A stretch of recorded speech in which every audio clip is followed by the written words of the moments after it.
Welcome to the Fantasy Audiobook. American Comics. I Became Tony's Younger Brother. Chapter 81. Click. Two incandescent lamps illuminated the room, and through the blue-white ice, the captain's handsome face looked extremely soft. The doctor adjusted the equipment.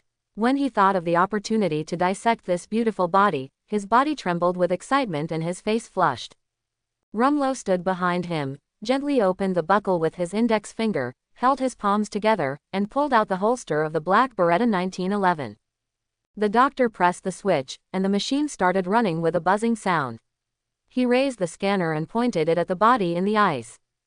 Drip, drip, drip. Rumlow took out the muffler, stepped on the beep sound of the machine and turned gently, 1 circle, 2 circles, 3 circles. Click, drop. A small orange dot suddenly appeared on the blue screen of the scanner. Temperature, 1 degree. The doctor subconsciously turned around and stuffed a black gun barrel into his mouth and pushed it deep into his throat. Oh my God, ah! Rumlow put his hand in front of his mouth, making a gesture of silence. Who else knew that you came in for a test?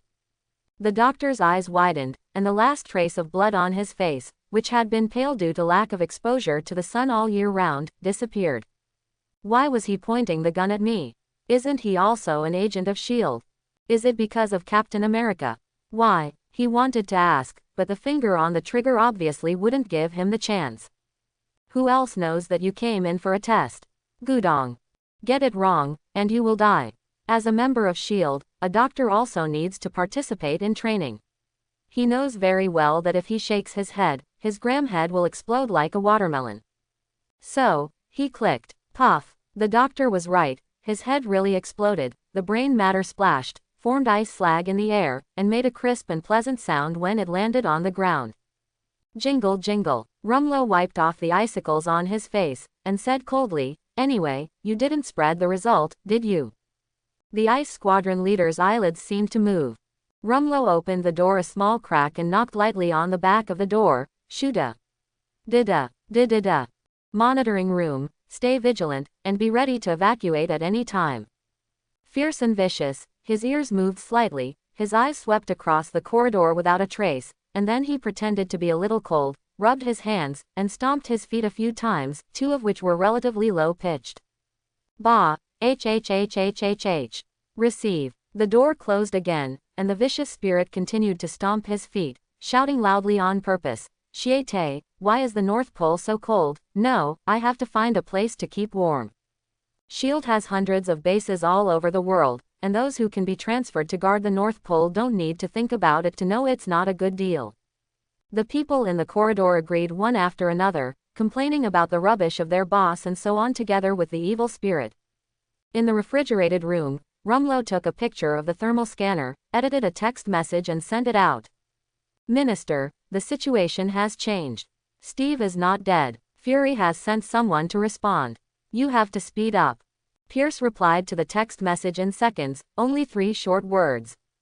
1 hour. Rumlow put away the phone, cleaned up the blood and walked out of the cold room, walked around the base, and contacted the Hydra members lurking in S.H.I.E.L.D.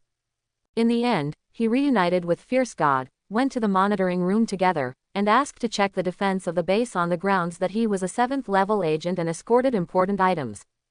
After leaving the headquarters for too long, the base is full of loopholes. Rumlow pretended to give pointers, but in fact secretly placed his own people in important positions.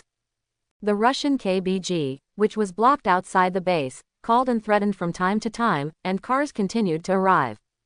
45 minutes later, Coulson sent a message that he would arrive in 15 minutes and asked how the base was doing. The people sent by Pierce have not yet arrived, and Rumlow can only reply, the Russians blocked the door, and everything else is fine, and they can leave at any time. Time passed by, the people inside were restless, and the people outside couldn't wait any longer. Finally, in the last 10 minutes, gunshots were heard outside the base, followed by flames, and cars were overturned one after another. The KGB people quickly organized defenses, but they couldn't even find the assailant. The gunshots spread to the base, and the commander of the base subconsciously contacted Rumlow. After all, the senior agent from the headquarters must be very powerful. Rumlow already understood the real level of the opponent, and immediately said that you are the commander of the base, and you can do it yourself. I need to ensure the safety of the goods. After saying that, he took the people back to the cold room, packed the captain in a dignified manner, and prepared to transport it to the car. When he said this, the commander's blood boiled immediately, and with a big wave of his hand, he mobilized most of the men to the front of the base. The bullets were loaded, and the firepower was enough to turn the attackers into a hornet's nest. With such a big movement, Coulson naturally also received the news. He first sent a message to the commander, but only received 6 words. Everything is under control. Worried, he asked Rumlow again, and he was really relieved when Rumlow said there was no problem. Coulson hung up the phone, took out Captain America's card from his pocket, and began to imagine how beautiful it would be if the captain's fingerprints were pressed. At this moment, if you look down from a high altitude, you will find that the bonfire party is being staged in the silent snow field, and the cars are just bursting sparks, which are gorgeous and dazzling. Dozens of combatants hid in the base and watched to their heart's content, without noticing the danger quietly approaching behind them. Under the dim sky, a triangular aircraft painted gray and black flew rapidly close to the ground. The whistling wind and flying snowflakes have become its best protection umbrella. A moment later, the aircraft stopped on a small bump 200 meters outside the base, and 2 black figures jumped from the sky. The black shadow fell on the ground. After identifying the person below, he ran quickly on the ground. The blanket on his body perfectly blocked the heat source. After a while, the 2 came to the back of the base. There was Rumlow, the traitor leader, and the 2 easily sneaked in after eliminating 3 neglected guards. The base commander in the operations room put his hands on his hips and scolded Fang Chu. The people below him were very considerate and they would do whatever he said. The North Pole is really boring. You may not meet outsiders for decades, let alone such lively scenes. Of course, he is not really an idiot to be the commander of a base. Everyone stay vigilant, the opponent may take the opportunity to attack the base, we must ensure the safety of the goods. The people below replied in response, checking the monitoring and the scanners arranged around the base. The area that Xiaohe was responsible for happened to be on the floor of the refrigerator room. He looked at Rumlow and others who were packing ice cubes on the screen and wondered. It's strange, why didn't I see the doctor? Didn't he say he was going to scan the captain for vital signs? He was there. The team leader came over and stood behind him. In special times, report any situation immediately. I'll look for it again, maybe I went to the toilet to catch fish. Xiaohe pressed the mouse to switch the camera, and suddenly a black shadow zoomed in rapidly on the screen, and the screen went off with a snap. Shit, ooh, someone has sneaked into the base. Xiaohe clicked the red button at hand, and the piercing alarm sounded throughout the base. Woo woo woo woo. Bucky led another winter soldier on a rampage. With iron arms and a strengthened body, the building complex seemed to be their amusement park, and the agents who kept charging were the merry-go-round, queuing up to send them off. It only took 2 minutes for the back entrance of the base to be cleared. The commander immediately mobilized the people in front for support and contacted Coulson at the same time. As a result, just as the call was connected, several RPG rounds flew out of the Russian convoy and hit the door, and the 3rd Winter Soldier made a shocking appearance. Under the front and rear attack, the agents in the base were quickly killed and injured. At the last moment, Rumlow organized his men to fight back hard. After firing up the last round of ammunition, the car door was lifted off and he was hit against the wall. He didn't know whether he was alive or dead. 3 Winter Soldiers destroyed the surveillance, drove the SUV with a full tank and disappeared on the ice field. Hey, call the base, please answer if you hear it. Commander, Agent Rumlow, how's the situation over there? Agent Rumlow. Calling one after another, there is no sound in the channel except for the flame burning. There are only 2 possibilities for this to happen. 1. The attacker blocked the signal, but the wireless connection was normal, proving that there was no problem. 2nd, the most serious thing is what he least wants to face, all of his own people are dead. In anger, Coulson punched the cabin, and the agents present were also filled with righteous indignation. The story of Captain America grew up with them and has become an indelible mark in their lives. Many people even joined the army because of his influence. Without being urged by others, the military aircraft pilot took the initiative to accelerate, shortening the original 5-minute flight to 2 minutes. Under the dark sky, a large fireball burned violently, which could be seen from several kilometers away. The military plane circled twice and then landed on the ground. The agents who could not wait for a long time rushed out and scattered around to investigate one by one. In the end, the two parties gathered in the garage and found the Rumlow agent who survived by chance. On the border of Russia, an aircraft was flying at low altitude in the mountains, and it was about to hit the snow-capped mountains. The rock wall suddenly opened, revealing a long passage inside. Whoosh! The aircraft drilled skillfully and stopped at the end. Quick, take him out quickly. A stooped old man with snow-white hair waved his crutch excitedly, and several of his men immediately boarded the plane and pulled out a light blue ice cube from inside. He trembled and walked forward with a cane, stroking the ice with trembling hands, with a deep love in his eyes. Beautiful, so beautiful, absolutely flawless. Countless nights of waiting finally came to fruition. You will be my most perfect work, Gia Gia Gia Gia. The old man lowered his hair and let out a treacherous laugh, which made everyone present shudder. Send him to the recovery room and arrange brainwashing as soon as he wakes up. Yes, holy of holies. Water vapor was rising, clouds were lingering, t-shirts, belts, and pants were piled randomly in the corner, and ambiguous sounds came from the room. Lark's legs were straight and his head was thrown back so that he was completely submerged in the pool from the neck down. Comfortable. Hughes. Wong also followed his example and shrank into the pool, showing an expression of enjoyment. Now Wong is liking this new, little junior, more and more. Not only is he handsome, he speaks well, he is rich, and he is also very capable. This life-saving magic water, which is worth 1,000 gold, is so extravagant that he can use it to take a bath when it comes to him. It's really so cool. Compared with him, I was just a country bumpkin, with nothing but an ordinary magic weapon on my body. I, the best mage of Karmatage. Not as good as him.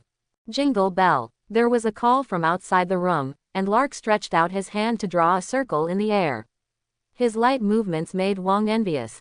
Why did he master the portal after only 1 week of learning, and the energy contained in his body beat him? Hey, it's too deceiving, I won't play with you anymore. Wong buried his head in the pool, gurgling and spitting bubbles. Lark reached into the aperture and pressed the answer button. Hailson, what do you want from me? Boss, all the guests are here, when will the auction start? Okay, I'll be there soon. A month passed, and the second auction started. Don't let me down, hardworking leaks. Locke got up, opened the portal and started changing clothes. He put on his pants, stuck his head out of the aperture, and said to the pool, Wong, are you interested in playing? There will definitely be interesting things later. Wong popped his head, spit out a water arrow, and said angrily, yes, you pay for everything, and it will be your tuition. During this period of time, Lark caught Wong trying to collect magic knowledge, and he was exhausted. Small idea. Wong left the pool, thought for a while, went back to the room, changed into a suit, and opened the portal to Lark in the living room. Don't ask him why he has coordinates. It's the same hall, the same group of people. The difference is that this time, in addition to the female companions, every rich man has at least one big box next to him, and some even have 3. As a result, Hatham had to make an exception and allowed him to bring bodyguards. Of course, the guy had to stay and get them when he came out. Coincidentally, the 2 old men who had fought each other last time were next to each other again. The man in black brushed his thick black hair with his right hand, and said with a smile, I didn't expect it, old bald. I haven't seen you for a month. Not only did I change my girlfriend, but I also grew my hair, which is amazing. The bald man puffed out his chest. He was the one who took the last bottle of life essence last time. After returning, he took out a little to the experimental department, and he drank the rest on the spot. He went astray when he was young, so that when he got older, he was so empty that he didn't even have a son. Even the Mediterranean has grown stubble over the years. Therefore, during this month-long search, he was the craziest and most active one. He had 5 large wooden boxes piled at his feet, which made him particularly eye-catching in the crowd. The bald man glanced slightly and sneered. After he finished speaking, he waved his arms and walked up to the auction stage with his rosy-faced female companion in his arms. Kong Wu's powerful bodyguard followed with a wooden box on his shoulder. Are you bragging? So fierce. Try a bottle. No one said anything, but everyone present came up with this idea. Isn't it just money? Spend it and earn it. Locke came out from the backstage, took out the crystal ball from the cabinet as usual, and started cutting leaks, identification. In order to avoid trouble, Wong walked around the main entrance and sat down in the front row, watching him cheat. Not bad, worth 4 points. Wow, this is awesome. It's actually worth 8 points. Congratulations. Oh, what a wonderful cup, what a pity. Pop. Wong. I'm sorry little brother, I will never dare to speak ill of you again. In the Hydra laboratory. This is a spacious and bright room filled with the world's top medical equipment. Standing against the wall is a huge glass jar filled with a yellow-brown liquid. Steve was naked, with 2 thick chains wrapped around his arms, hanging him in the air in a large shape, with a breathing device on his mouth, and small bubbles were emitted upwards. His vital signs are displayed on a large screen outside the jar. Suddenly, the value representing the blood content lights up in red. The gunman opened the cover skillfully, dragged Steve out and carried him to the hospital bed, and 2 white coats took out the syringe and began to draw blood. The transparent syringe was soon bright red, and the white coat pulled out the needle, poured it into a cylindrical metal can, and then put it together with dozens of metal cans on the wall.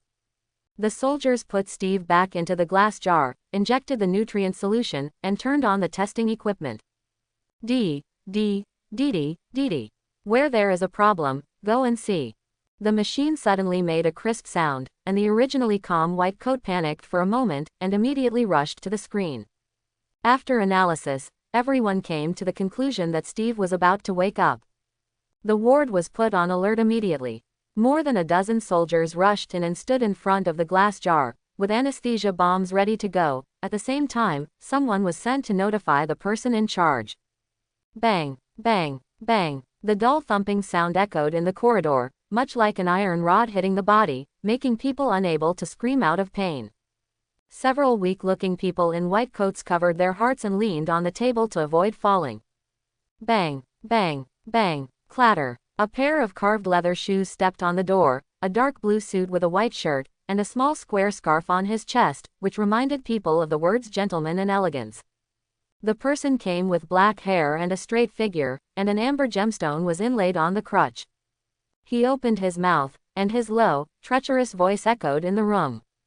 Are you awake? As if to echo him, Steve's eyes suddenly opened in the glass jar, and the yellow-brown liquid rippled slightly. Where is this? Who are they? Why are you tying me up? Steve tried to speak, but only made a few unknown syllables and a series of bubbles. Gululu. Very good. As expected of the most successful super soldier, the body recovers so quickly. The old man stood in front of the glass jar, making no secret of his admiration, and immediately changed his tone.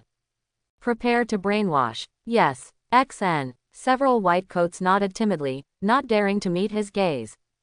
Through the yellow-brown liquid, Steve could only see what the man said, and then a man in a white coat pressed against the wall, and a strange smell came from the respirator. After just a little, he felt his eyelids start to fight. No, anesthetics. Steve struggled hard, but he had just woken up, and his body had not yet recovered. In addition, his blood had just been drawn, which meant he was weak. After only holding on for 20 seconds, he fell into a coma again. Several soldiers dragged Steve out and carried him to a metal chair in the next room. Several metal plates protruded from all sides to fix his limbs so that he could not break free. Click, click, click. The old man drove everyone away, walked to the wall and entered the password one by one. His deep voice seemed to be saying to himself. During World War II, Hydra relied on its advanced brainwashing technology to create countless wealth, which became its most important arrow. Over the past few decades, we have continued to integrate the most advanced knowledge, concepts, and equipment. Unfortunately, as he pressed the last number, the metal walls retracted upward, revealing what was inside. The surface of the crimson cover is covered with spots, and a dark black 5-pointed star falls in the center, swallowing up all the light. Thin ropes fix the book along the edge to prevent it from falling apart. The old man picked up the book and walked towards Steve slowly, it's a pity that the most perfect materials have been lacking until your appearance. Shish. A crutch was placed between Steve's eyebrows, and the old man's clear eyes were covered with blackness. Countless black mist gushed out from his throat, surrounded his body, and gradually condensed into a pair of goat horns on top of his head. The gem at the top of the crutch glowed, and the black energy was guided, following the crutch and into the center of Steve's eyebrows. Eager. Rust. 17. Dawn. The body's protective mechanism sensed the invasion and set out to fight back. On the outside, Steve kept shaking and sweating like a fountain, quickly soaking the chair. Stove. 9. Ho ho, ho ho, ho ho. Buzz. An orange halo appeared in the air, and Wong walked out with a short black stick in his hand, his legs slightly bent, ready to attack at any time. A kick kicked his leg, and Locke stepped over the portal. The black leather shoes merged with the ground. He glanced around and said calmly, "It's not here, don't look at it. Wong is still vigilant. You didn't lie to me. I kid you not, it's 500 meters over there, far away from here. Where is the devil? Let it taste my strength." Tony jumped over the portal wearing a battle armor, and the lightsaber in his hand was 2 meters long, making it look majestic. However, he overestimated his own judgment. He stepped on the steps with both feet, bent his body, and put his knees on the buttocks of the two. Activate the skill card. Savage Rush. Tony Yu. Who doesn't respect martial ethics and attacks from behind? Locke and Wong stomped their feet and rushed out, facing a red brick wall in front of them. After all, Locke is an extraordinary body. He stepped on his right foot and turned to stop his figure, and then he grabbed the back collar of Wong when he was still 1 centimeter away from the wall. Wong wiped the sweat from his forehead and said happily, it's okay, it's just. Tear. Boom. Ouch. For a long time, the three of them walked into a roadside coffee shop. Tony, wearing sunglasses, diligently opened the seats for the two of them, pushed the waiter away, and held up the menu and asked, "May I ask what you want and order? I have iced Americano, mocha, cappuccino, pearl milk tea." Waiter. Wong. I want an iced Americano. Rucker. I want QQ Nene to drink Bapu tea, a medium cup. Okay, please wait a moment, both of you. Tony closed the menu with a smile, and immediately recovered his coldness when he turned around. Iced American, milk, and mocha. Oh, please wait a moment, you three. The waiter scratched the back of his head and left, feeling that these three people were not very smart. Huh, what a crime. Tony took a breath, sat back on his seat, looked up and saw Lark raised his hand. He held it with a swish, lowered his sunglasses, and said viciously, "I'm telling you, don't go too far." Then he immediately put on a smile and said, "Master Wong, do you have anything else you want to eat? Just order whatever you want." No, as long as I have coffee. Don't be polite to me, Stark is not short of this money. No need, just have coffee. Okay, then you. Hey, let me tell you, how long do you want to hold it? Locke shook his hand and broke free from his clutches. With a disgusted expression on the corner of his mouth, he immediately took out a tissue to wipe it clean. Tony. I can bear it, I can bear it, I can bear it. When the drink was served, Wong took a sip and asked in confusion, aren't we catching demons? Why did we come to the coffee shop? Tony. I don't know, I followed you. Lark stared at him. Didn't you say you wanted to buy us a drink? Depend on. Fake. Shit. The three got up and left the coffee shop and went straight to where the devil was. Someone skipped the bill. The waiter threw away his long legs and was about to charge, when a $50 bill floated down from the air. Oh, that's fine. The three of them were running wildly in the street, and Locke saw from the billboard that this was Bronx, and he asked curiously, Wong, why didn't you just open the portal to the side of the devil and run so far? Didn't you read the label at the back of the magic book? You can't open a portal in a place you haven't been to. These are the approximate coordinates given by the temple. Look at it twice, and you won't read the content behind. The king stopped talking, took out the magic weapon and hurried on his way. Fortunately, I didn't interrupt. Tony opened his short legs and followed behind. Jarvis on his glasses began to search around. The distance of 500 meters was not that far, and it only took the three of them half a minute to get to the bottom of a building. The building is about floors high. The white signboard has turned gray and the name cannot be seen clearly, and the glass exterior wall is also covered with a layer of dust, and 2 or 3 employees below come in and out. Numerous signs showed that this was an ordinary building that was about to collapse, and there was no sign of demonic disturbance at all. Lu Xuan once said that the more ordinary things appear on the surface, the hidden sordidness is often hidden underneath.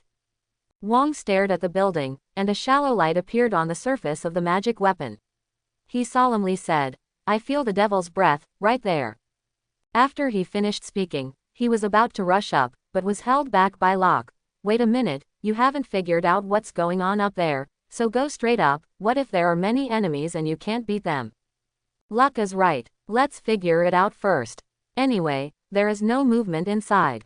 It is estimated that the guy hasn't started eating yet.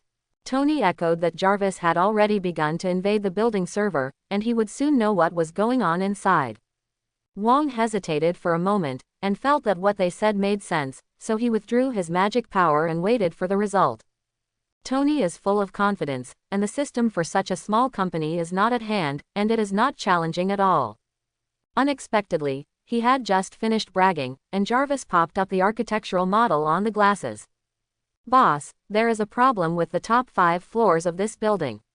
Their network signal cannot be retrieved in the system, but the power consumption is 100 times higher than that of the entire building.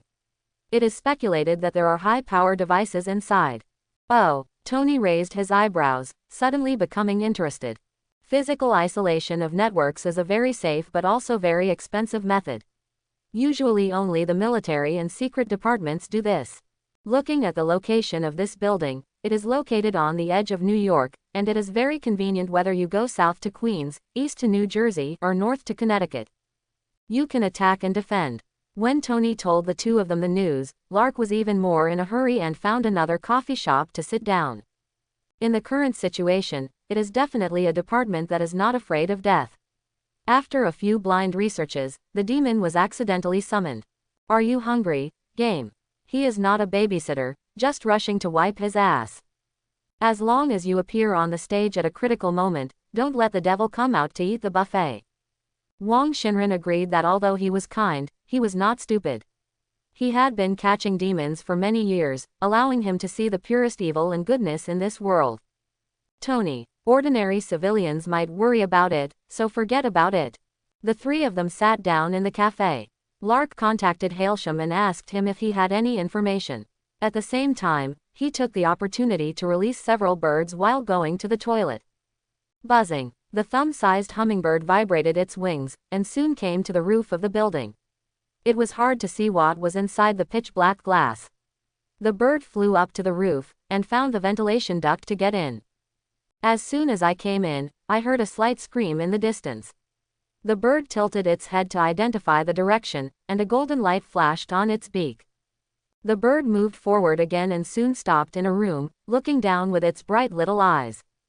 The blood stained the ground red, and more than a dozen heavily armed soldiers lay in a pool of blood. The corpses were divided into 2 or several pieces, and the wounds were scorched black. Bang, bang, bang. A bald man with a black aura all over his body was holding 2 shiny black whips and waving them constantly. Everywhere he passed, tables, chairs, cabinets, and firearms were all split into 2. "Shish, shish, fire, aim for the head and hit me hard." Ross stood in the corner directing his subordinates to fight back. His straight suit was stained with blood, looking extremely embarrassed. He looked around. This secret laboratory could only be opened from the outside after being sealed, and now he couldn't escape even if he wanted to. The demon man did not dodge, and the bullet passed directly through the black mist, as if there was nothing in that area. What went wrong? He suddenly turned around, pulled out the man in suit hiding behind him, and asked, "Han Mo, where did you find the corpse? Why is that demon possessing his body so powerful?" Justin Hammer looked up timidly, and an old man actually cried, "I don't know, the people below collected it. What should we do now? Destroy that jar?" He said, revealing the suitcase at his feet. A few months ago, in order to avoid taxes, Hanmo purchased several antiques as usual. As a result, one night when he was not doing things well, black mist came out of one of the jars, saying that it could help him regain his glory at the cost of just 1 live chicken. Can his billionaire arms dealer be deceived by such incompetent means? Of course it was impossible, so he immediately asked someone to invite the priest, but when his men went out, they bumped into Ross's car passing by, so Ross looked at the murderous demon man across from him and decisively agreed to destroy it. He heard that a murderer had recently appeared in Texas. Unsurprisingly, the demon was very similar to this guy. Smash! Han Mo was overjoyed, and immediately opened the box, picked up the black jar inside, and at the same time, the devil man on the opposite side roared, and the two breathed a sigh of relief. "Ha, I didn't expect you to have today. Go back to your hell." Boom! The jar was torn apart, and a drop of viscous black liquid flew out and went straight to the devil man. The devil man laughed wildly, swept his hands across, and the whip burst out a large section, cutting off all the surviving soldiers lazily. Shish! Crack! He had actually been hiding his strength, and the two of them were stunned on the spot. Viscous liquid poured into the body, and the black mist around the demon man was thick, forming a blurry figure above his head. It spoke for the first time. "Jehiahiaji, thank you both for helping to break the seal. To express my gratitude, please allow me to invite you two to a nice place.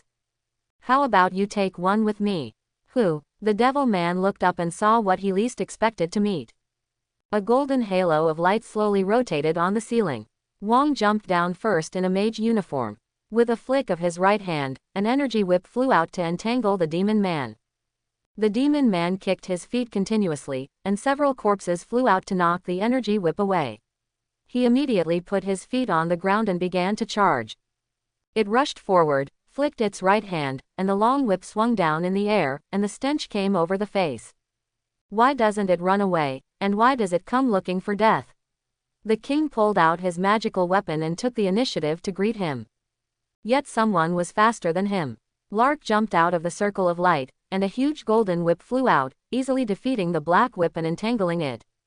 The black mist retracted into the body, and the demon man lost all his strength and fell to the ground. He raised his head, and his pupils shrank suddenly. "It's you. You know me." Lark raised his hand and pulled. The golden whip contracted suddenly, and the devil man took off like a little chicken, taking the initiative to put his neck into the man's hand. The power of the dragon surged out from his arms and turned into several ropes, tying up the demon man. He is obviously not a human being, but the devil man feels his heart beating involuntarily, and his scalp is numb. Shet, that fool of the sticky one provided false news. Where is this human being weak? He is clearly as strong as a horse. You must report it to the Lord of Hell after you go back. Lark took out a piece of metal and slapped it on his mouth. Many fine scales protruded from both sides to surround his head and seal his mouth. Crack, crack, woo woo woo woo. Okay. He twisted his body and struggled to stand up, but Locke stared at him, and immediately knelt on the ground obediently. It's just that from the rolling eyes, it can be seen that he is not as peaceful as he appears on the surface. A metal head hung down from the ceiling, and Tony asked cautiously, "Are you two finished fighting? All come down." In order to avoid being stabbed by their own people again, the two unanimously decided to call Tony when they couldn't beat him, but they didn't expect the devil man to be so good, and he withered in 3 seconds. "Shiete, isn't this Anton Vanke?" Tony jumped out of the portal and landed on the ground. He stretched out his metal fingers and stabbed the devil man, or should I say Anton, all over. This head, these scars on the chest, Shet, it's really Anton Vanke. Isn't he dead? Demonic possession. Demonic possession. Locke and Wong answered at the same time, speaking in exactly the same tone. Tony clicked his tongue and was amazed. He heard that the devil who had been around for so long finally saw a living person and an old friend. The outburst of curiosity from the scientists, regardless of whether it was appropriate now, directly led Jarvis to start scanning. Just in case, Wong stood beside him with a magic weapon in hand.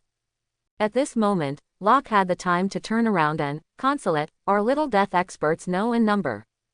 Hey, isn't this General Ross and Chairman Hanmo, the newly minted arms giant, whom we just met 2 days ago? How did the two of them get so close?" Just now Anton's last whip frightened the two of them.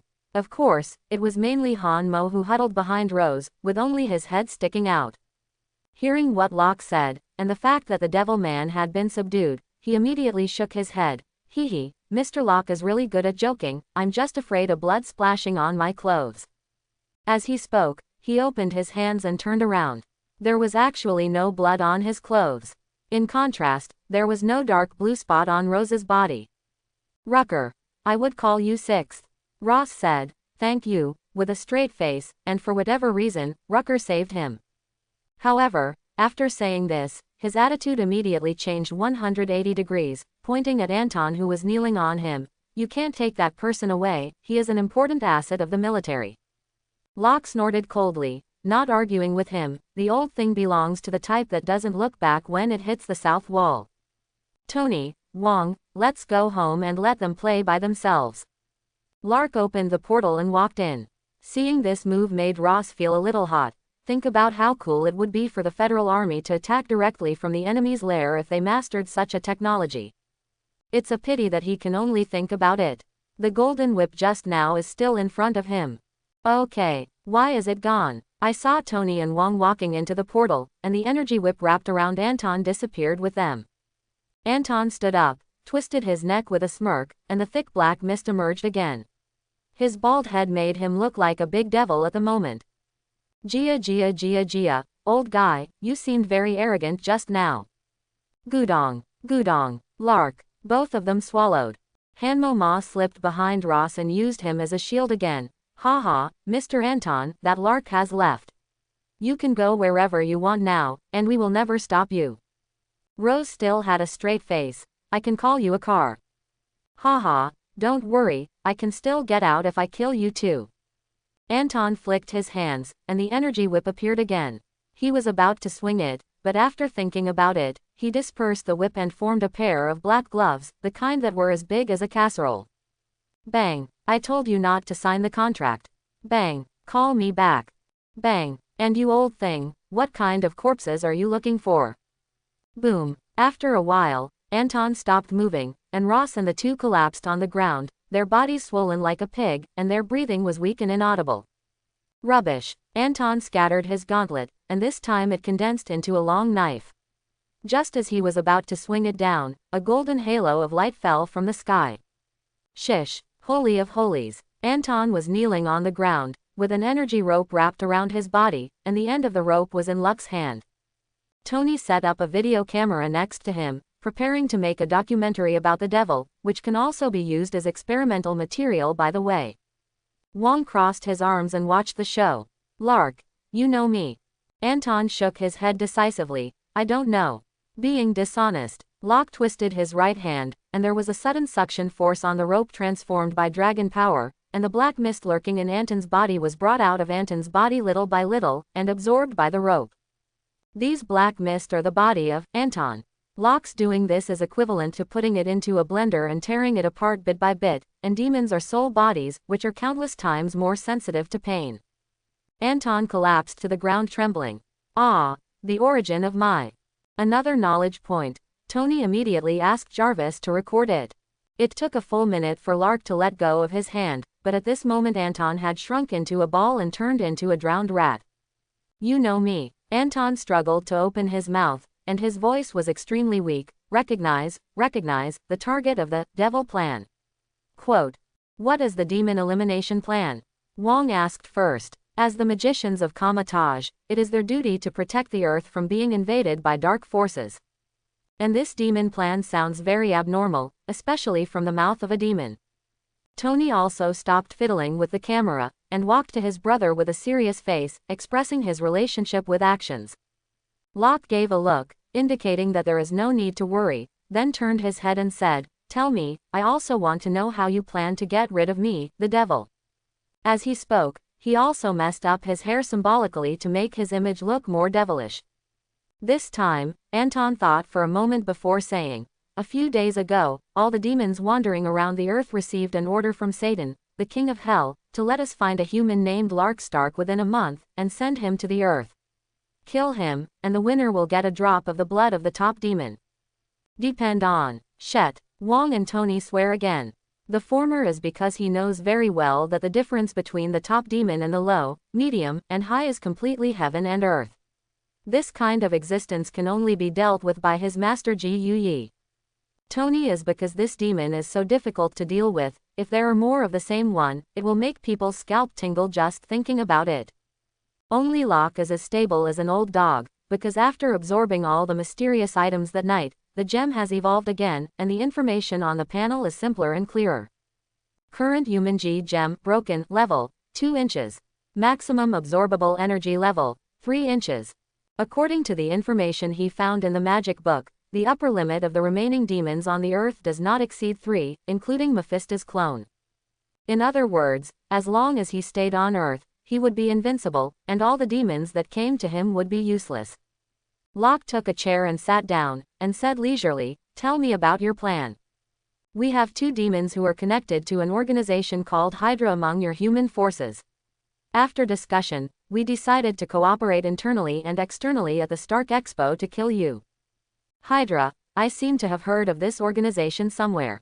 Tony held his chin in thought. Wong has been active in the mysterious side all year round and doesn't know much about the ordinary world.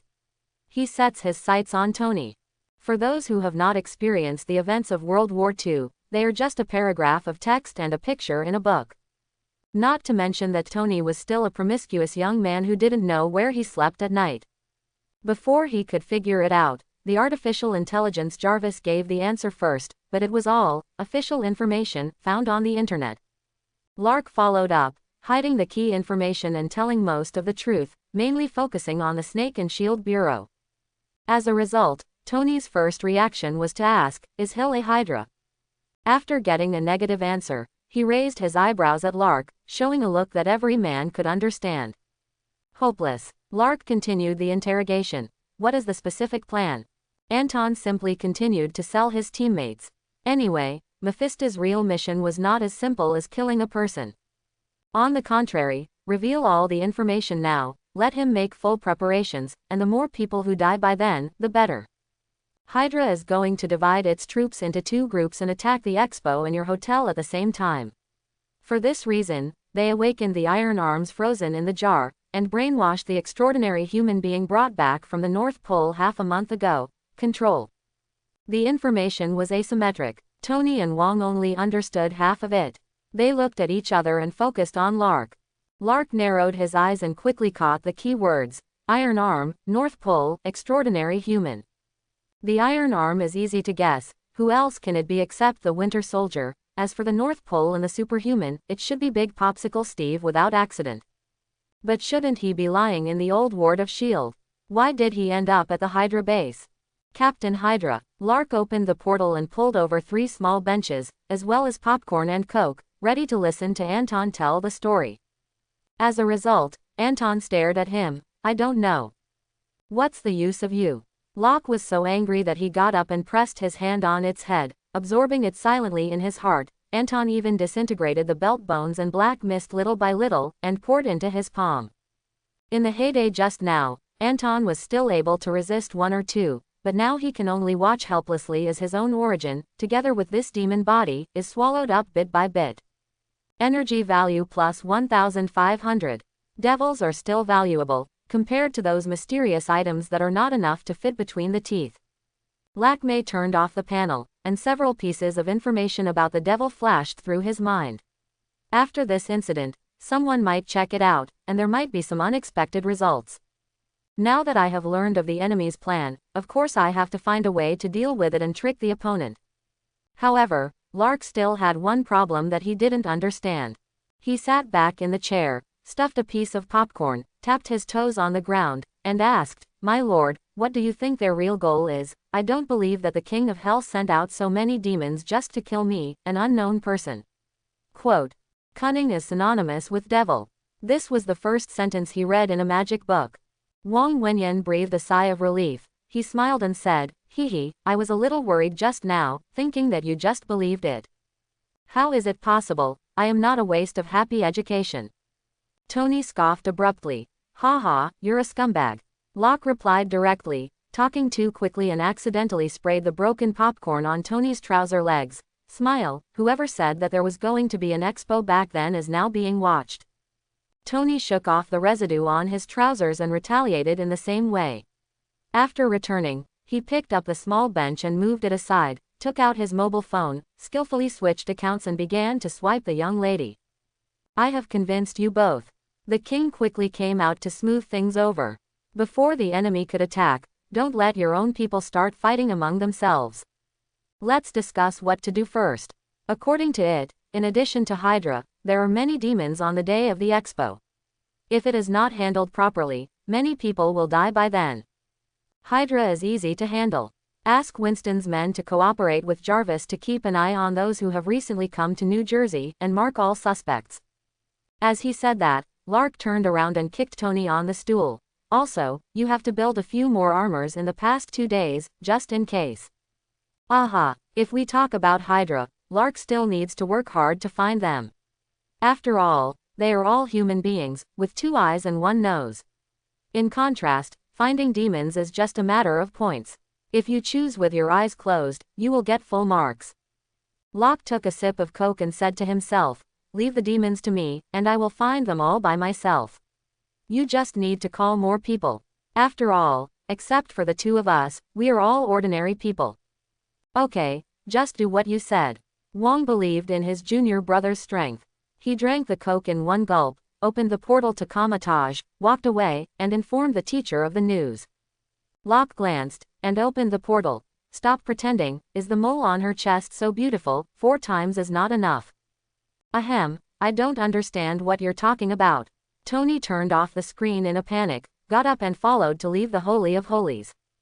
The matter was of great importance, and Lark couldn't guarantee that there were no Hydra undercover agents among the people below. He opened the portal alone and called Winston and Hatham over. After discussion, it was decided to send out the people under his command, in order to ensure the smooth progress of the exposition, while Jarvis was responsible for monitoring. Tony returned to the factory and started manufacturing the armor at full capacity. This time he specially prepared a sub-plus version for Happy, widened, enlarged and cored. That night, the king brought back bad news and good news. The bad news is that all the magicians of Kamatage have been sent out by Ancient One to perform tasks and will not be able to come back in the short term. The good news is that he has received a bunch of magic weapons, enough to arm 30 people. Locke's mood fluctuated like a roller coaster at that time, so much so that he ignored that the pile of magical artifacts was empty, and he needed to inject energy himself. Gee, I never do business at a loss. A few days later. Midnight, New York Shield. Maria dragged her tired body back to the room. She closed the door, kicked off her shoes, and went to the bedroom with her bare feet to pick up clothes and open the bathroom door. The water mist rose, gradually blurring the beauty's back. Crash. Half an hour later, she came out of the bathroom wiping her hair. There was a handsome man sitting on the off-white sofa. Hi. Hill did not panic, and slowly walked to the window to check, then looked at the door lock, and finally asked, how did you get in? Lark pointed to the fluttering curtains and said, I came here on the wind smelling the fragrance of the beautiful lady. Hill has been cheated so many times that she no longer believes his nonsense. She walked to the wall, put her hand on a red button, and threatened, speak up if you have something to do, or I will call someone. Locke chuckled and raised his legs. Please. Hill frowned, stared at it for a long time, put down his hand, walked to the sofa and sat down, and said, what exactly do you want to do? I thought you were going to press it. Rucker sat up straight and told her the revised version, something like this. The expo is about to begin, and I deeply feel that my own strength is insufficient. I would like to ask you to help guard the perimeter. I wish you a helping hand in the name of the group and Stark afterwards. Fury didn't hide his move to the port of Brooklyn, and with the traitor, Hawkeye, he guessed it was normal. Hill said calmly. It is good. The idea of Hill leaving the headquarters did not come out because of the Manor case. At most, it can be considered a catalyst. Since Fury became director, he has been secretly misappropriating public funds to build a secret base for himself. As time went by, the people in the council naturally became suspicious when they could not see the results. So Hill was sent over to act as an overseer. But Fu Rui is worthy of being a master of deception, so he didn't let her find any real evidence. Just when the situation reached a deadlock, Fury staged a self-destruction drama and took the initiative to provide an excuse. So Hill took the opportunity to make a request, and that's how the Stark Group's stock and independent application came about. At the same time, this plays into Rucker's hands. Secretly, he has Winston and Hatham, so he doesn't have to worry about the dark side looking for trouble. No, that should be said. If he doesn't cause trouble for those gangsters, he will forget about them, such as Virgin Mary and Amitabha. On the contrary, on the surface, the Stark Group has lost contact with the largest violent group in the Federation because it does not do arms business. It's like a billionaire breaking up with the head of bodyguards. He can find time to find another home, and you don't necessarily have to wait for the next batch of bodyguards. Therefore, he urgently needs an official organization that stands on his side, stands in the front, and has good strength. Hill's New York branch perfectly meets the above conditions. The iceberg beauty is more pleasing to the eye than the black guy. Hydra, just wash it off. Sponsored NYPD. What else can I do but be late? Scrubbing the floor is not as professional as the team of scavengers under him, so what's the use of it? In that case, I won't bother you. Good night. Lark said hello, stepped into the portal and left. Hill was wondering what his circle was, when his eyes blurred, and there was a sound of glass breaking in his ears. After a while, the movement disappeared, and everything around him was as usual. She thought for a moment, threw away the towel, put on her combat uniform and walked to the control room. On the other side, Lark returned to the hotel and was immediately called over by Hailsham. After 2 expansions, the monitoring room occupies a full floor and is divided into 3 areas. On the left is the original hotel intelligence system that Hatham was in charge of, and the collected information was sent here to be scanned and analyzed by Jarvis. The wall on the right is full of big screens, but now I don't know why it's completely dark. Rucker walked into the command room in the middle, and was the first to see Tony sitting in front of the computer, sweating profusely, and Winston, Hatham, Happy and others standing behind him staring blankly. Nunazui curiously asked, "What happened to him?" Happy trotted over and quickly explained the consequences. "Too many people have come to New Jersey and Manhattan recently. Jarvis is overloaded. It just went down, and Tony is urgently restarting. The total resident population of Manhattan, New Jersey is less than a few million people. The amount of data can be called astronomical, no wonder even Jarvis can't stand it." At this time, Tony hurriedly drank water, with a fanatical look on his face. "I'm so stupid, why should I let Jarvis analyze the monitoring stupidly, and just call the database of Stark's mobile phone, age, gender, recent visits, where you have been and who your friends are, everything is clear. Combined with the city's population file information and the reports submitted by Halson, it is absolutely easy to identify most of the suspects." Quote, "In half a year, Stark mobile phone sales exceeded 10 million, successfully replacing LV, Gucci, Chanel and the like as the most fashionable fashion item. Walking down the street now, you don't have a Stark phone in your hand and you're ashamed to say you're from New York." After Tony finished speaking, he lightly pressed enter, and all the large screens were instantly taken over, a massive data stream passed by, and finally hundreds of pieces of information were screened out. "Bingo, I'll leave the rest to you." Tony turned the chair and gave everyone high fives one by one, once again showing everyone what a genius is. Papa, as expected of a genius inventor, amazing. Boss Cowhide, there is one thing about Tony that is different from others. He is always elated in the face of praise, and he doesn't hide his feelings. Mwah, thank you, you guys are great too. As long as you work hard, you will be able to catch up with me in middle school one day. This guy is at it again. Rucker closes the door the moment Tony reaches out to him for evil. The problem has been solved and he is no longer needed. Next, Hatham only needs to find out the suspect hidden inside from the hundreds of messages. The difficulty of the task is reduced by n levels. Now that Hydra has a clue, it's time to determine the locations of all the demons. Lark looked at the panel and returned to the room. Intermediate energy detector. Spend a certain amount of energy to scan the surrounding area for mysterious energy. Scanners can be mounted by spending a certain amount of energy. When summoning animals, the head 1 point. Exploration range 500 meters. Balance 300 energy value.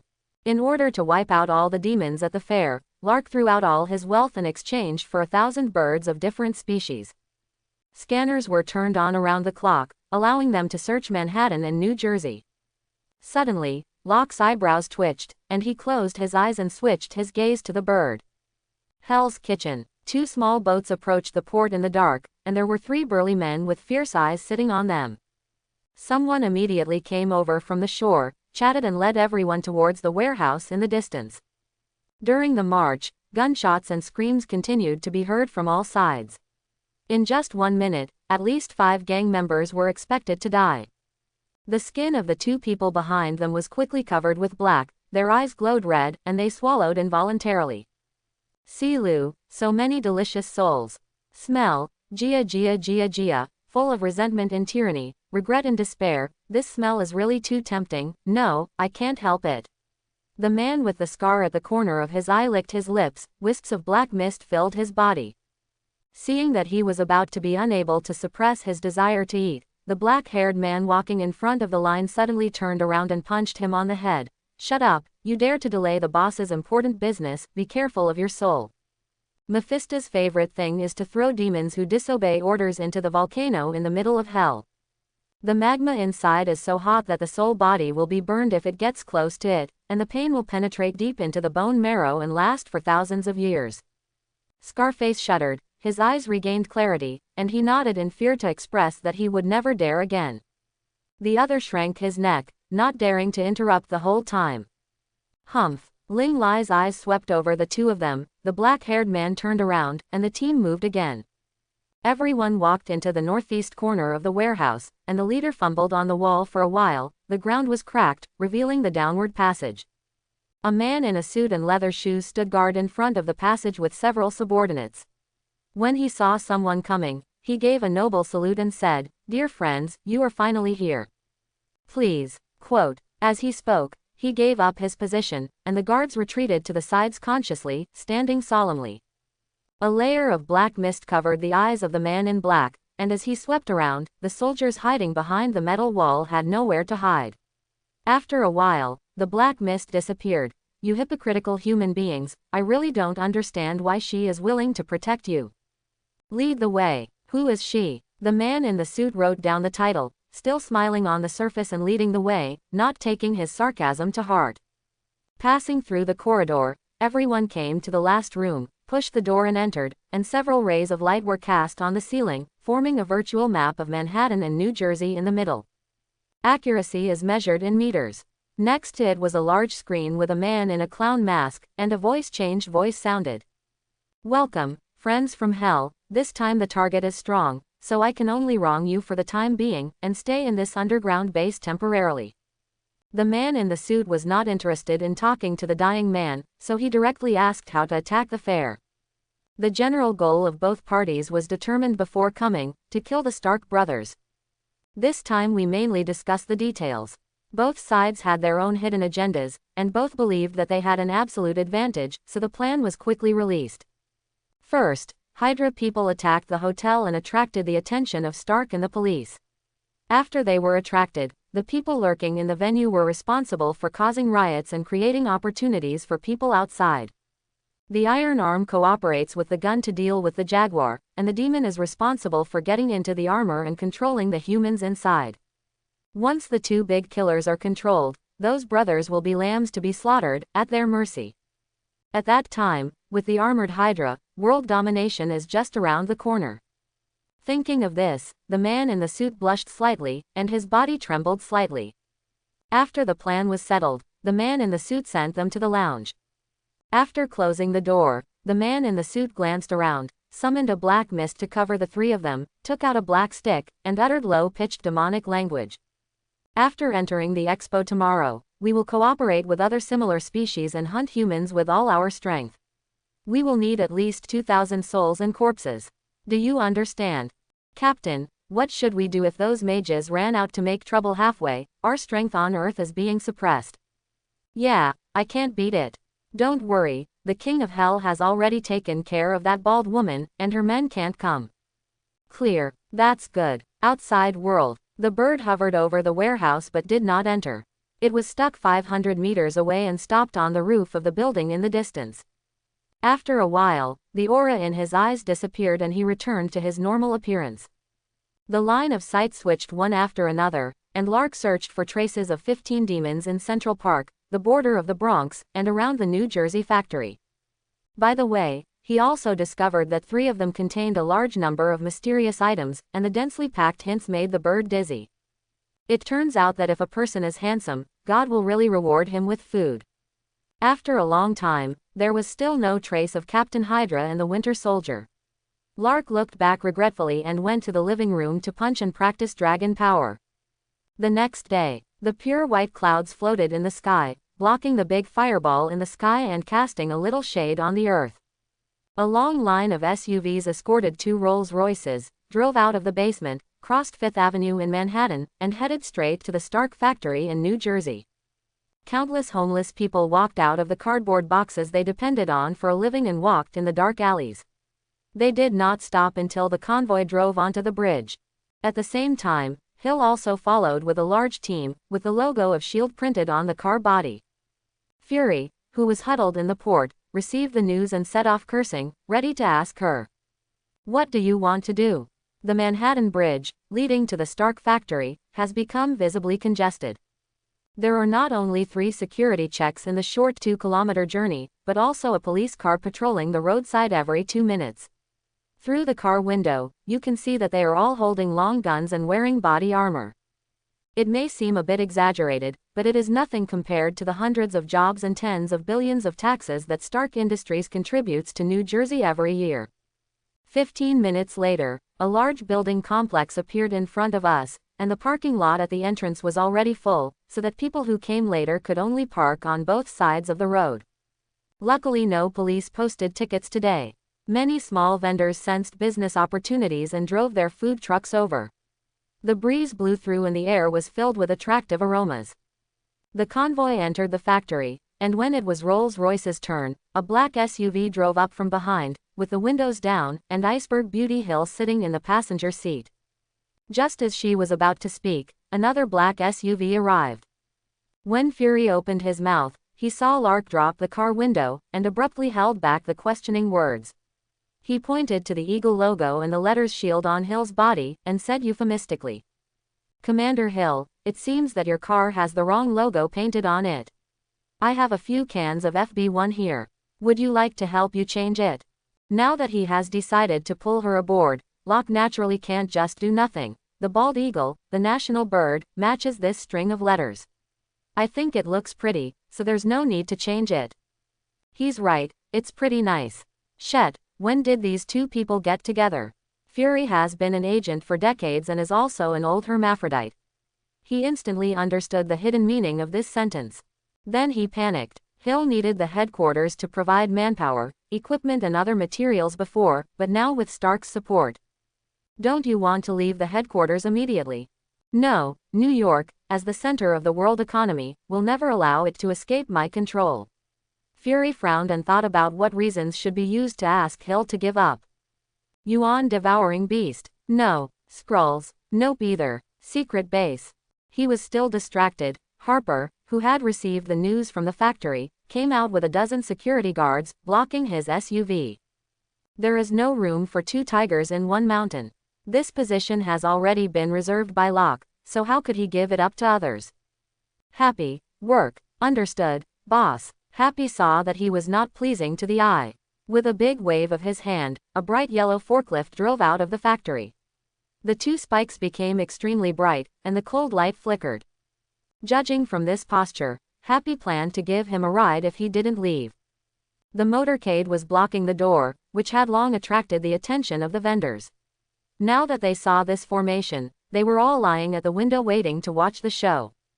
On the left are the police who are arriving, and in front are the security guards of the Stark group. That SUV would only choose to use a gun after being kicked in the head by a donkey. Sure enough, Fury had no choice but to leave the field when he saw the situation was not good. He came out too hastily and did not bring his FB1 ID. If the director of the dignified S.H.I.E.L.D. is caught in the police station, how will he behave in the future when word spreads? The vehicle turned and stopped when passing Happy. Fury's cold eyes swept over and said, "Fatty, don't be too arrogant, you never know who you are messing with." Arrogant? Am I arrogant? With a happy showman in his upper body, he spread his hands and asked his colleagues on both sides, who all shook their heads. Fart, the supervisor is the kindest leader I've ever met. Yes, Director Happy is very nice to us on weekdays. I agree too, although the supervisor loves to grab my snacks, he is really good to us. I thank you. Happy turned around and put his hands on his chest, slightly raised his head to reveal his big nostrils. Did you hear me? Happy, are approachable and cute. Humph, let's go. Fury raised the car window with a dark face, and left in a daze. HMPH, little sample. Happy put down his hands, turned his head and put on a smiley face. Boss, how was my performance just now? Is it good enough for an Oscar? Luck gave a thumbs up and praised. Not bad, not bad. It has 3 points of my essence. I can barely win a Golden Broom award. Keep up the good work. Wow, a Golden Broom, a lot of money. Happy's eyes lit up, and he straightened his body. Thank you boss for the reward, I will continue to keep it.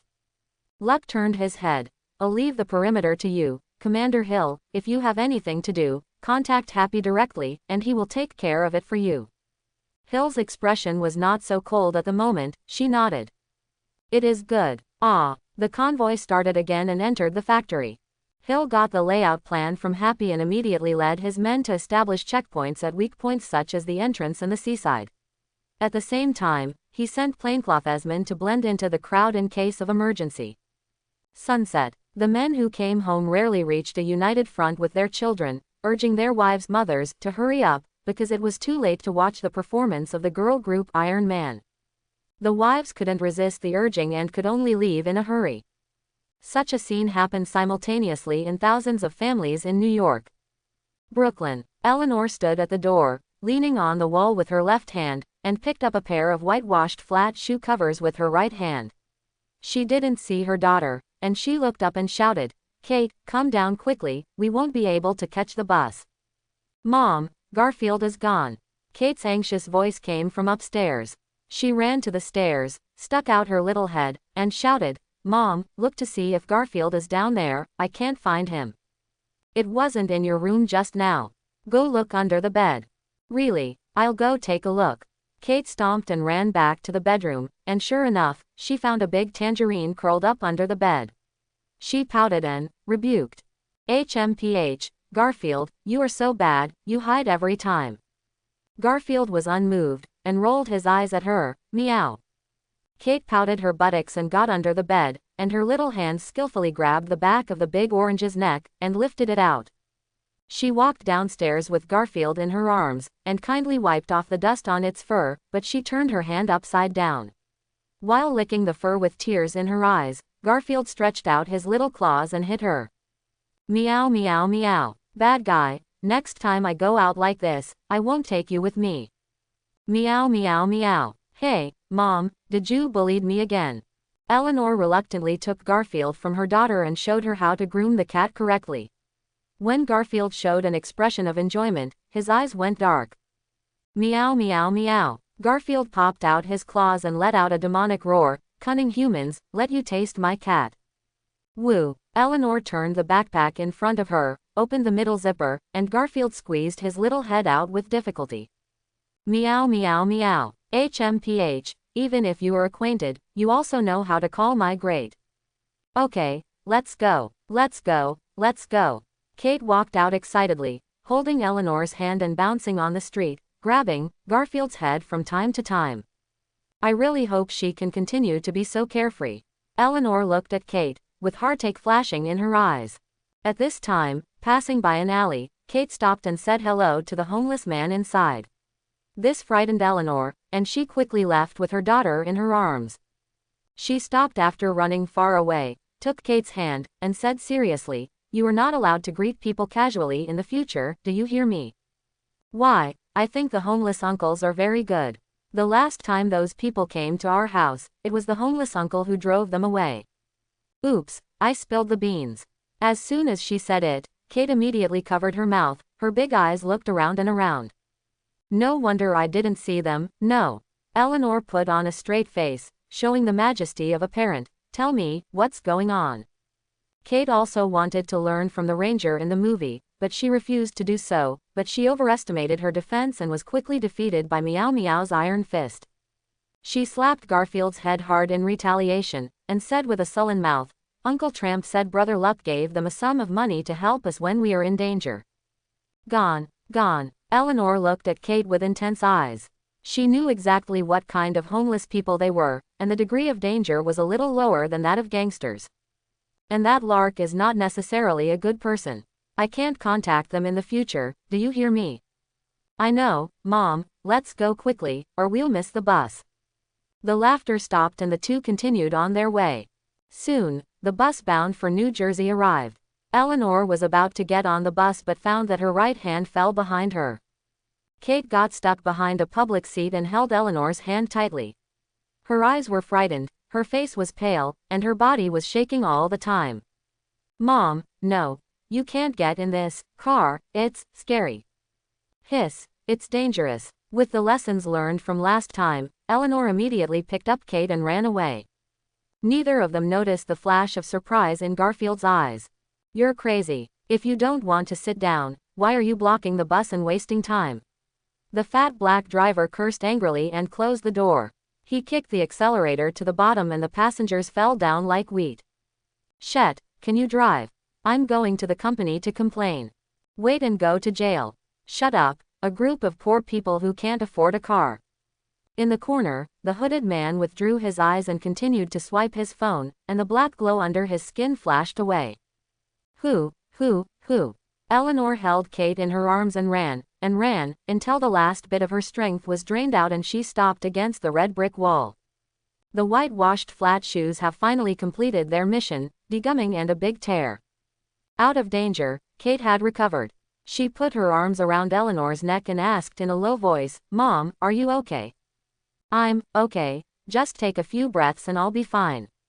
Mom, we are not going to the expo, let's go home. Eleanor looked at the broken shoes and could only nod helplessly. Well, there should be a broadcast on TV. Kate carefully helped Eleanor stand up. Garfield, who was unbearably suffocated, finally found a chance to stick his head out of his backpack and take a deep breath with his tongue hanging out. Meow meow meow. Oh! A circle of light suddenly appeared on the empty street, and a black leopard, which was completely black and more than 1 meter tall, raised its head and howled, its eyes twinkling as it stared at Garfield playfully. Meow. Garfield instantly became furious and retracted his backpack. Can't see me, can't see me, can't see me. Eleanor and Kate. Wow. At the same time, the former backed away again and again with a frightened face, while the latter's eyes widened and his mouth opened wide. Wow, what a big cat. There is a cat disease, hum. Abao turned around proudly and jumped back into the circle of light.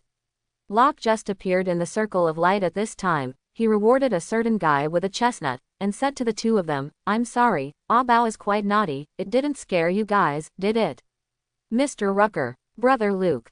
Chapter 91. Hi, long time no see Kate. Come in first, this is not a place to talk. In her desperation just now, Eleanor was just running away and didn't pay attention to the path she chose. Now that she came to her senses, she realized that she had reached the border of Brooklyn, and 2 blocks further was the dark area. She felt a surge of energy in her body, and then she mustered up the courage to hold her daughter's hand and step into the golden circle of light. Hell's Kitchen and Lark, it's clear who to choose. As the door closed, Lark glanced northeast. Manhattan. A box truck with Ed Glass Factory printed on it stopped outside the Garrett building. The fat truck driver hurriedly picked up the documents and went straight to the front desk. Long.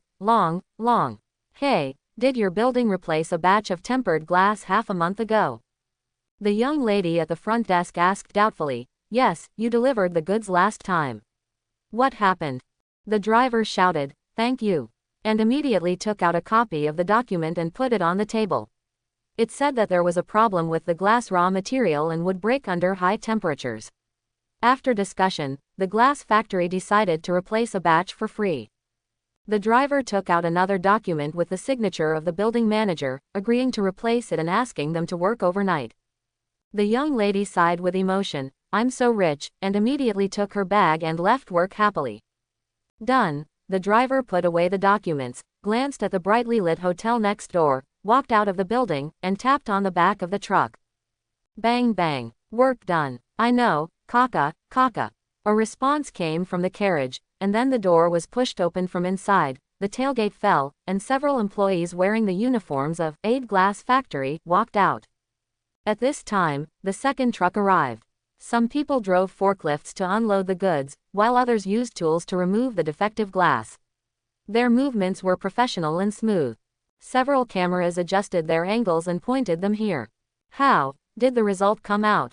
Hatham stood behind, and two technicians were searching for the real identities of this group of people based on facial information. After a while, the two replied, "Manager, there is no problem with their identities, they are all old employees of Aid Glass Factory." "Well, keep your vigilance and don't relax." Halson went around and pressed the intercom. "All teams work hard, the manpower is relatively tight tonight, and report the situation as soon as possible." Received. X3. Lark transferred most of the staff to the expo, leaving only a small number of people to guard the house. The glass changing next door is in full swing, and the opening ceremony of the expo is also counting down. Tony is the protagonist tonight. He left the box first, maybe he was addicted to playing Fall from the Sky last time in Monaco, and he plans to do it again tonight. Lark led Kate around backstage and then walked into the venue. Eleanor was left by Pepper to discuss parenting experiences. The venue was overcrowded, and the large and small exhibition halls were filled with all kinds of novelty items, ranging from keyboards and mice to lighters, to cars, guns, missiles, and even inflatable dolls were sold on the spot. I don't know what the people in the audit department are doing. To prevent the pure hearts of children from being polluted, Rucker turned a corner and took her to see something suitable for children. Military-industrial zone. The old hapless Hanmo boasted with the ex-wife missile, but unfortunately, there were very few spectators below, and even the employees with the words Hanmer Industry printed on their t-shirts turned their heads frequently, attracted by the dark green next door. The Osborne Group's exhibition hall is divided into two areas. Conventional firearms and weapons are placed in the corners, and two large glass cabinets stand in the most conspicuous position in the middle. There are a pair of flying skateboards and a pair of dark green armor. The familiar shape makes it easy to think of Tony's steel armor, but it's a bit ox. Norman Osborn was wearing a dark blue suit with a rosy complexion. After the introduction, he still had the energy to applaud with everyone. After the applause ended, Ross gave him a look, and a colonel behind him raised his hand and asked, "Chairman Osborn, when do you plan to sell this armor to the military, what is its price, and how long will the production cycle take?" As soon as he finished speaking, many rich people in the crowd asked, "Will it release a civilian version? We also want to buy one." "Yes, make a set for fun. It's a bit ugly, but I don't mind. You guys are thinking about farting." Osborne flashed this popular sentence on the internet recently in his mind. He pressed his hands down, and after the crowd calmed down, he said, "I'm sorry everyone, the driving energy of this armor is the only one in the world, so I'm sorry, it will not be sold to anyone." "Shet, then what are you doing out there?" "That's right, wasting feelings." The military people also looked unhappy. "I've been standing here for a long time, and you're telling me that I won't sell it, and are you treating us like monkeys?" Ross has decided to go back and divest his investment to focus on the demonic route, and now he's more interested in the mystical side. Immune to physical attacks, tireless, intelligent. No matter how you look at it, it is no worse than a pile of iron bumps. Norman, well aware of his company's weaknesses, asked his assistant to deliver a document to Ross, jumped off the booth, and squeezed his way to the back of the crowd. Luck held Kate so that she could see the front clearly, otherwise the back of her head would be choked by her height. "Luck, long time no see, I'm glad to see you wake up." Norman focuses on biotechnology, and has a little friendship with Howard. Tony also looked for him when Lack was in a coma. "Uncle Norman, you look very good today." Lark stretched out his hand to signal, and walked to the side with Kate in his arms. Norman knew his habit and left together. It was now exactly 8 o'clock in the evening, and the announcement was announced that the opening ceremony was about to begin, and everyone was asked to go to the stage. The two moved along with the large army, and Norman greeted Kate with puffy cheeks. "This is you. My friend's daughter. Her mother was talking to Pepper, and I took her out for a walk." Norman suddenly realized, and then he looked strange again. As we all know, the members of the Stark family are very good at playing. Is it possible that this Rucker was the first to react that it was Howard and Tony who had ruined the Stark family's reputation, not his own problems? He sighed, and said, "Oh, there is something wrong with the raw materials of the essence of life recently, and it may not be sold next month." Haha, it turns out she is my friend's daughter. I asked why I haven't seen her before. "Hello, kid, what's your name?" Kate felt that this uncle was a bit dangerous, so she buried her head in Lark's neck and mumbled, "Kate. She's more afraid of strangers. I'll take her away first while Uncle Norman plays with her slowly." "Okay, come to my place for a drink if you have the chance." "No problem." Lark carried Kate back to the box. The little kid immediately went to play with Abau with a smile on his face. Garfield was cornered by several other shadow panthers and was helpless. The lights outside the window were turned off, and the bunny girl danced along with the fireworks. The sultry figure made the audience below scream, and then there was a loud noise in the sky, and Tony appeared on the stage. Boom. At the same time, in the carriage of Aid Glass Factory, several heavily armed mercenaries got out of the wooden box, opened 4 other boxes, jumped out of the car with the big guys on their shoulders, and aimed at the hotel door. Call out, RPG, get out of the way." Boom, crack. The 4 flames passed through the street with lightning speed and struck at the door of the hotel. The 2 security guards turned into a rain of blood. The thick brick wall only blocked the first 2 RPG rounds, and the remaining 2 rounds flew into the hall without losing momentum. Boom, boom, smoke billows and glass shatters.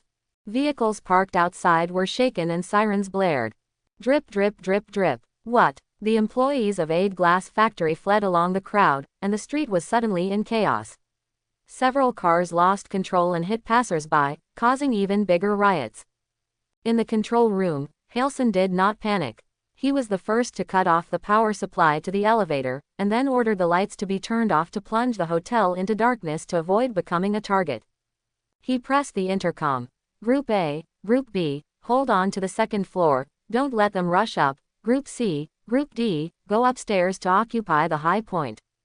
Receive. Clear." 8 people in black suits exited the garage and ran up the stairs to the second floor.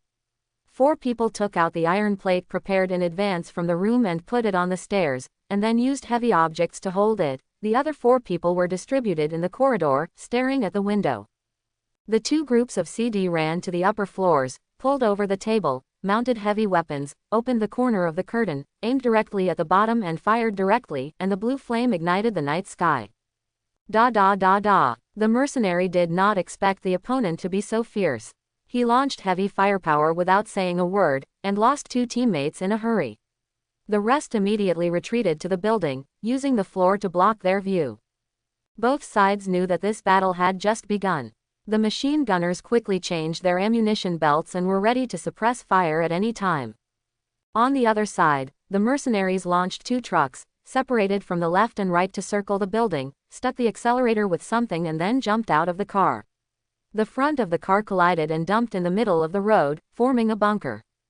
And they didn't charge immediately, as if they were waiting for something. The machine gunner saw no one and did not fire, and the street fell silent. In the hotel, a technician asked, "Manager, do you want to notify the boss?" Halson scanned the surveillance cameras, and there was no abnormality in the surrounding streets. Has the New York Police Department been dispatched? We're on the move, expected to arrive in 3 minutes.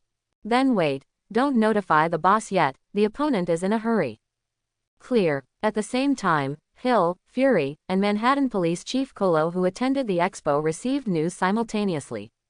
Hill was not surprised. After all, Lark invited her to come after receiving the clues. She asked everyone to step up their vigilance and stay alert. Fury was different. He immediately asked Rumlow to lead the team and act according to the situation.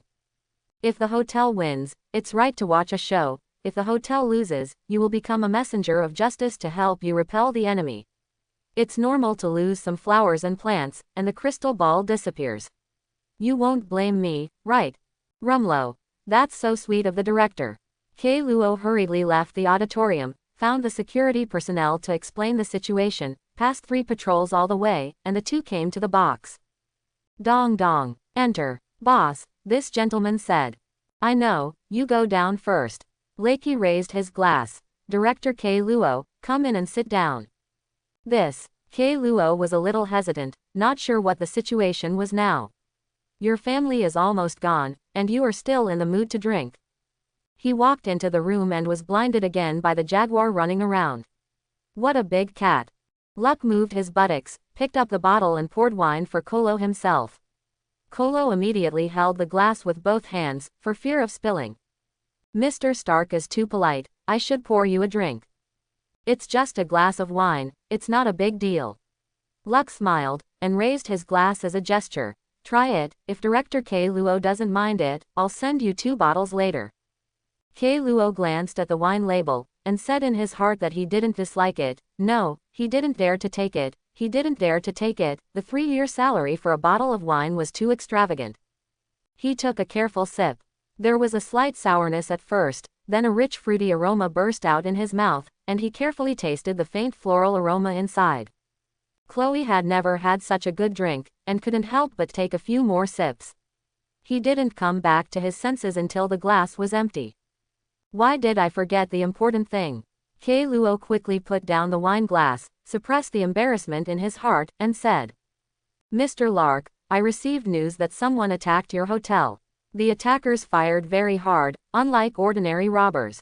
I know, RPG, it seems to have called for backup. Lark picked up the tablet casually and put it in K. Luo's hand. Support, what do you mean? K. Luo looked at the tablet in doubt, and then his expression changed. Are these people going to tear down New York? In the picture, several trucks came from all directions, blocking all the intersections leading to the hotel. The back door opened, and several heavily armed mercenaries carrying RPG came down, and then the 2 trucks repeated their tricks and lay behind the hotel. Kolo's hand shook and he immediately rushed out of the box. He took out his cell phone and dialed while running. He didn't care who was on the other side and roared. The attacker has an RPG. Ordinary police officers are standing outside. Don't shoot rashly. Let the SWAT team be dispatched immediately. He was afraid that the people below would be stupid, so he specifically told him that there was an RPG, just because he was afraid that those fools would lose patience and rush forward to die. The SWAT team dispatched immediately after receiving the order, and the helicopter took off and arrived over the hotel soon. Rumble. The mercenaries who were preparing to attack stopped. The leader made a signal, and the person behind the team raised the RPG and pointed it at the sky, and then a tongue of fire shot straight into the sky. The pilot heard the alarm and immediately evaded it.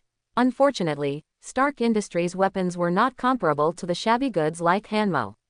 The helicopter just tilted and the RPG arrived. Boom! A big fireball was freshly fired, and the debris fell down, hitting the rooftop and the ground, causing a scream. Clap, crack, Rucker. How many RPGs have you made? Tony. It's only tens of thousands, Stark's best-selling product. Rucker. Solve the aircraft mercenaries and quickly advance. Cooperate with the left and right to destroy the machine gunner upstairs, and then a few RPG shots broke the windows and walls. Then, just when everyone thought they were finally going to break into the hotel, another truck drove out from under the clawed building, and the side panel opened and it was full of RPGs. If all of this is done, the hotel will immediately become the next safe county town. Hill, Fury, Rucker, Tony, Kolo, Hatham. They were confused. The mercenaries didn't know how to move up the forklift, unload the goods, load the carts, and distribute them all in one go. Let's just play with the snipers. Halson decisively ordered a retreat without any thought of resistance. Everyone go to the rooftop and retreat. Hey, this is forcing me to play. Locke reluctantly put down the tablet, walked out of the box, then put on the battle armor and went straight to the sky.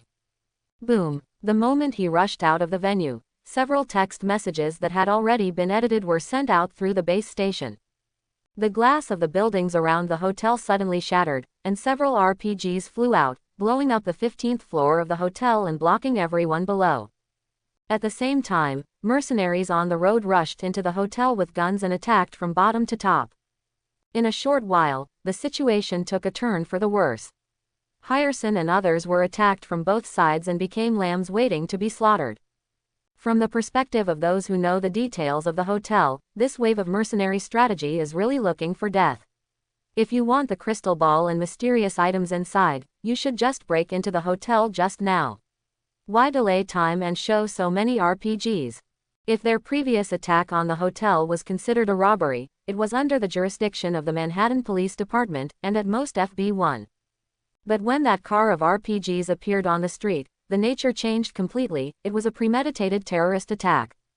The events of the Twin Towers flashed through the minds of countless big figures, and their expressions changed again immediately. What happens when a well-trained terrorist gets a truckload of RPGs and is in the middle of New York City? Ding-ling-a-ling. Nick Fury, what on earth did you do with S.H.I.E.L.D.? You actually let so many heavy weapons into New York, go and get rid of it right now. Quote. Nick Fury, whenever an RPG is fired, just wait until you bring me a military court. Nick Fury, don't get even a cent of S.H.I.E.L.D.'s budget this year. You can figure it out yourself. Nick, this is the White House. Fury hung up the phone. His one eye was covered with bloodshot eyes and turned red. The others did not dare to breathe, for fear of following in the footsteps of a colleague. Boom. Lark, nothing good happens every time I meet him. Fury punched the seat, wanting to rush in and kill him immediately to avoid any further trouble. Drive, go to Manhattan. At the same time, Hill also received a call from the council. His tone was a little more relaxed, but he also indicated that if the matter was not handled properly, he should not even think about leaving the headquarters and just go home and farm. She had no choice but to evacuate with most of the staff, leaving a few people to hand over to Happy and act as liaison officers. The convoy left and several text messages were sent again. Lark came to the sky above the hotel wearing a battle armor. There were orange-yellow flames inside the hotel and there was loud gunfire. Halson, how is the situation inside? Bang bang, you can still hold on. Their target is you, so they didn't use RPG. Hold on a little longer, and I'll clean up the outside first. Okay, bang bang. Lark hung up the communication and controlled the armor to float around the hotel. Jarvis turned on the scanner to find the people hiding in the building. 3 seconds later, the screen showed 2 mercenaries hiding behind the wall. The muzzles of the guns turned dark red, the shoulder armor opened, and 2 missiles as thick as a thumb flew straight out. Boom, crack clap clap. A big hole opened in the wall, gravel flew around, and the dust dispersed. 2 bloody corpses lay in the distance, with dark red hearts still beating slightly, bringing gurgling blood. A tongue of fire suddenly shot out from under the hotel, grazing the armor and blasting into the building and hitting the ceiling, sweeping in heat. Boom. Locke returned the salute with a missile backhand, and then quickly skipped around. The armor on his back continuously poured missiles outward, bringing up a large cloud of smoke and dust. Boom, boom, boom. The mercenary leader kept staring outside, and when he heard the movement, he knew that the brothers who were guarding around were finished. He waved his big hand to stop the gunfire. Everyone walked to the window with their RPGs on their shoulders and aimed at the armor in the sky. A dozen missiles flew out at the same time. Emission. Call out, call out, call out. Without Jarvis' reminder, Lark had already sensed it. The soles of his feet ignited flames, and the armor suddenly lifted into the air, passing by again and crashing into the building next door. RPG is not an anti-aircraft missile and has no tracking function. Crack gotcha. Locke drew an arc in the air, aimed at the floor where the mercenaries were, and crashed directly into it. The 3 unlucky eggs flew a few meters away with a boom, and Jenga music was embedded in the wall. Looking across this floor, there are no more RPGs. They must all be downstairs, so I didn't bring them up. The rest of the mercenaries reacted quickly, drew their guns and fired, and the people in the next room quickly surrounded them. Huang Chungchung's bullets hit the battle armor. Except for wiping off a little paint, they couldn't even stop Lark's footsteps. He strode forward against the rain of bullets, clenched his fist with his right hand, the metal armor passed through his chest, his 5 fingers spread out, and a beating heart fell down. The mercenaries are like robots, turning a blind eye to the death of their teammates and continuing to shoot. Lark turned into a bloodthirsty butcher and sent them to God with a pair of iron fists. No, those who died under my hands are not qualified to meet anyone. The pressure suddenly dropped, and Halson immediately rushed down with his men. The situation turned again, and the pressure came to the mercenaries. Fury, who had been secretly monitoring the hotel, was relieved. Locke was finally reliable. In this case, I will let your crystal ball go for the time being. He pressed his ears, ready to let Rumlow come in to clean up the mess, when the screen suddenly flashed and a figure rushed out of the Jared building. Boom! The Winter Soldier stepped on the ground, jumped 2 meters high and jumped onto the truck. The iron sheet seemed to be under a heavy load, leaving 2 deep craters. With a slight movement of his thumb, the firing pin ignited the primer, and the grenade flew into the window at high speed. Boom! Seeing that the grenade was about to hit the armor, Lark suddenly turned around and raised his hand to grab it. The grenade, as thick as a fist, exploded in the palm of his hand. The impact swept around and ignited the room with flames. The glass of the building next door was red, and the 5-pointed heart shield on the back of the Winter Soldier disappeared in a flash. Mom, Faker, Rumlow is going to rescue the captain. Tap tap, tap tap. The pitch-black armor came out of the raging fire, the blood dried up, forming lines on the surface of the armor, and a pair of eyes on the face armor glowed red, as if the Demon King was alive. Countless people in front of the screen gasped at the same time. The oppressive force was so strong that most people couldn't stop it. Suddenly everyone's eyes went dark, and the signal was cut off. Shet, what are you doing? The critical moment is gone. Hurry up and find a way to get the video screen. Countless people were restless and wanted to kill the fool who blocked the signal. Lark stood on the edge of the flames, feeling the heat wave behind him. He stared at the figure on the truck, and his icy voice sounded far, far away in the night sky. I've been waiting for you, Bucky Barnes. Yes, the person who came was not Steve, but his good friend Bucky. Although he was wearing a half-face armor, Lark recognized him at a glance. This is the only man with a metal arm. Lark glanced around and said, and you, come out together, stinky rats from hell. A dark cloud floated in the clear sky, the surroundings were plunged into darkness, the alarm bell disappeared, and the hotel seemed to enter another world.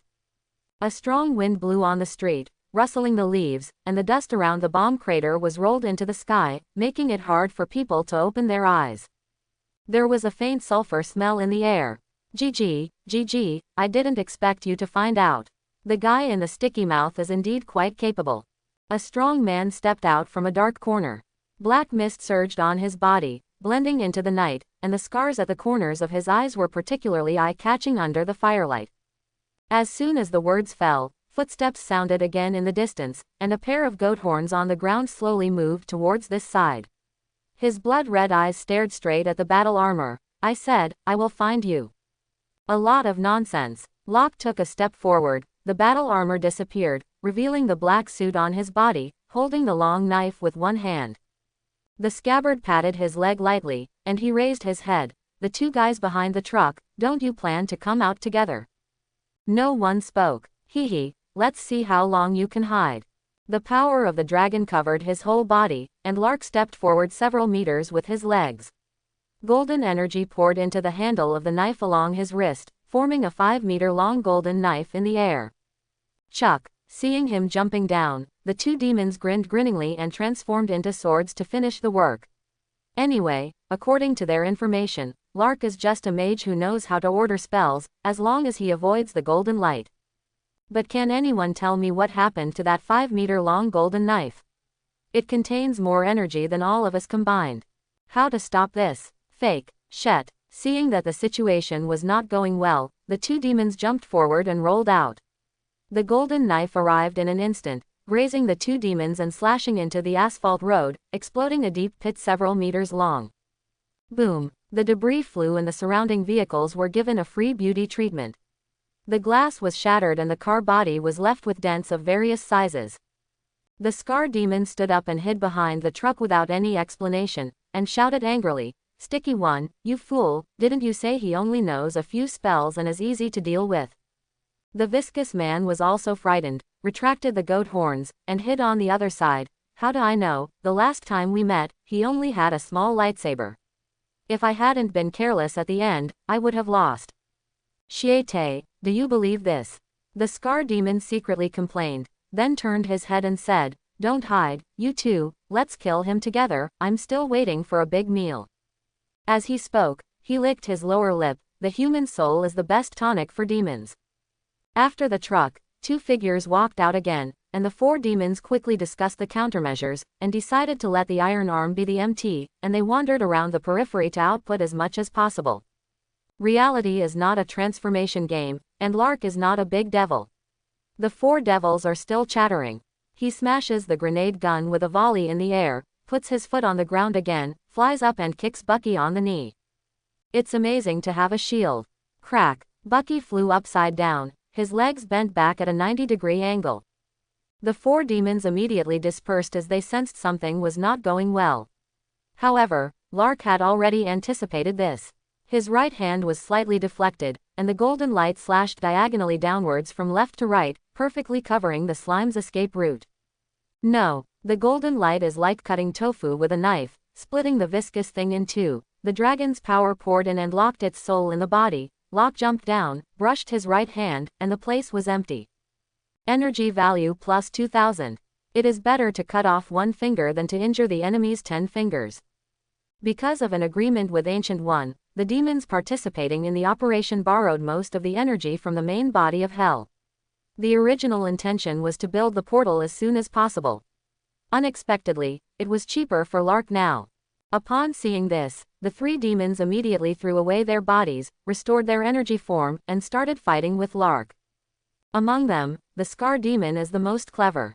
It took the lead to possess Bucky, healed his legs and let him stand in front, while he huddled in the back and took action. The whole process seems to take a long time, but from Bucky's appearance to the death of the gooey man, the whole process adds up to less than 2 minutes. The expo has just kicked off at this moment. There are so many people commuting to and from New Jersey that the car crawls like a turtle on the road and doesn't move for a long time. Drip, drip, drip. The ear-piercing sound of the horn made people upset. The fat head with big ears and red eyes, shortness of breath, and heavy hand slaps on the steering wheel. The passengers in the car were frightened by his appearance and did not dare to talk to him. The car in front moved, and the door opened. The black guy came over with a pistol. Snapped. Boom. The blue and white front of the bus exploded, and the endless light and heat quickly swallowed the entire bus. The dark-skinned boy bore the brunt and was torn into pieces. The people in the car only let out a scream, and then their internal organs were shattered by the shock wave that followed, and several cars around them were overturned along the way. Crack. Where ordinary people can't see, a wisp of black mist drilled into a certain car along the ground, and the driver's eyes flickered and then returned to normal. Drip, drip, drip. The sound of the explosion was heard far away, coupled with the flames soaring into the sky. The police and the people left behind by Hill were attracted at the same time and went to check. Happy kept everyone vigilant and contacted Tony. Boss, have you seen the situation outside? Don't worry, just guard the door. In the box, Tony was wearing a battle armor and sitting on the sofa, beside Abao and Wong. Pepper and Eleanor, mother and daughter, did not know where they went. 2 virtual screens stood in front of me out of thin air, and on the right was a floor plan, with dozens of red dots all over the expo site, and at the same time, there were 11 super large red dots that surrounded and quickly attacked. At this moment, Tony stared nervously at the surveillance screen on the left. A bald man was staring straight at the bunny girl on the stage, and a woman with heavy makeup beside him pinched his waist. The bald man was about to scream, but his vision went dark in the next second. The woman took advantage of the situation and let him lean on her shoulders. To outsiders, they looked like a loving couple. As if the start button was pressed, people found boyfriend, girlfriend, wife and children one after another in dozens of small screens, a very touching scene. The red dots disappeared one after another in the venue, and soon only 3 of them were left next to each other. Upon seeing this, Tony asked Halson to lead someone to quietly deal with them. However, it was still a step too late. The 3 people who had just set off received text messages at the same time. They threw away their mobile phones, opened their windbreakers, took out 2 submachine guns and pointed them at the crowd. Hatham. No, Tony. Not good. At the moment of crisis, Wong drew a circle with his right hand, and an orange halo appeared in the box. Although the 3 people on the opposite side couldn't figure out the situation, the muscle memory from their bodies made them pull the trigger. Da da da da. The moment the gunfire rang out, Tony rushed out with a lunge, arms spread out in a hug, and the shoulder armor that had already been opened made 3 soft sounds. The heads of the 3 exploded, and their arms drooped, and were immediately caught by a pair of iron palms. Puff puff. Tony flattened the muzzle of the gun and handed the man over to Hatham, who was coming over. At this time, the audience who were closer realized that someone was attacking. Blaring music and a bunny girl helped a lot. He casually made an excuse about holographic projection, and then took the initiative to sacrifice himself and take photos with everyone, finally fooling him. There was no movement inside the venue. Pierce realized something was wrong and ordered a full-scale attack. The text messages of jingling bells rang out one after another outside the venue, and most of the people had just made a move before they were dealt with by people from the hotel hidden in the crowd. Individuals who were not on the intelligence system fell down after firing 2 shots. What's outrageous is that Hill only sent a dozen plainclothesmen in total, but half of them betrayed them on the spot. The agents suffered heavy casualties, and the few who survived looked confused. Bang bang bang. Clap. When the gunshot rang out, Happy grabbed the 2 guys on the blacklist against his chest, and the others quickly drew their guns and aimed at the SNAT card opposite. Da da da da. Boom. Boom. The 2 flew out again, lying on the wall with all 4 sprawled. After all, as one of his own, Locke still kept a little bit of kindness, and didn't let the 2 of them become pendants.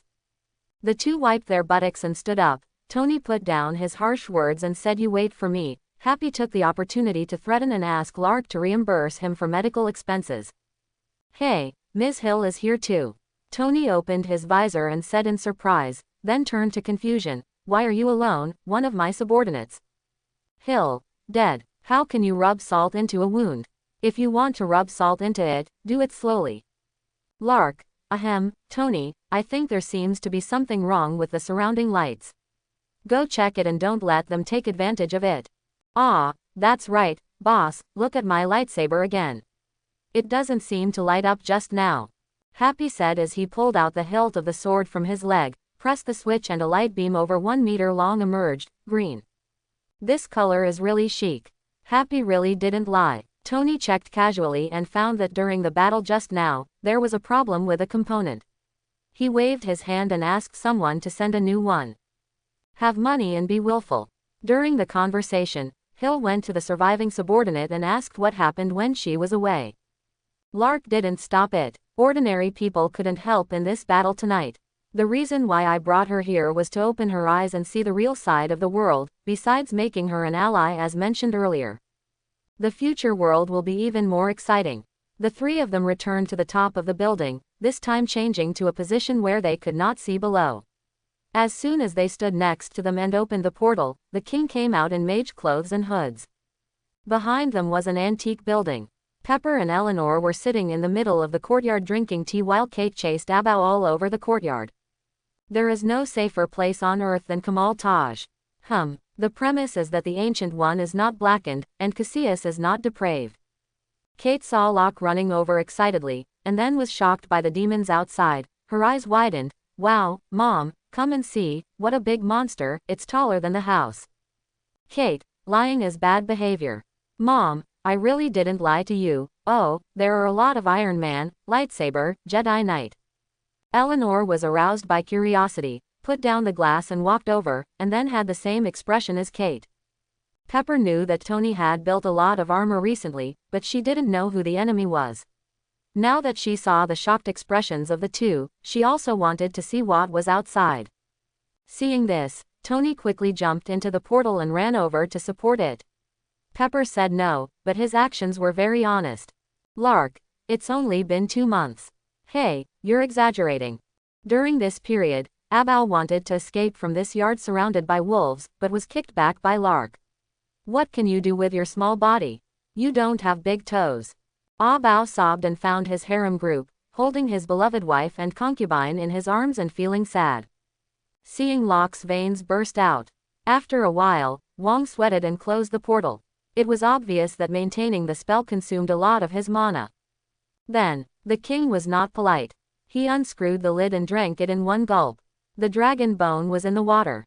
Although his magic power was not replenished, his body felt much better.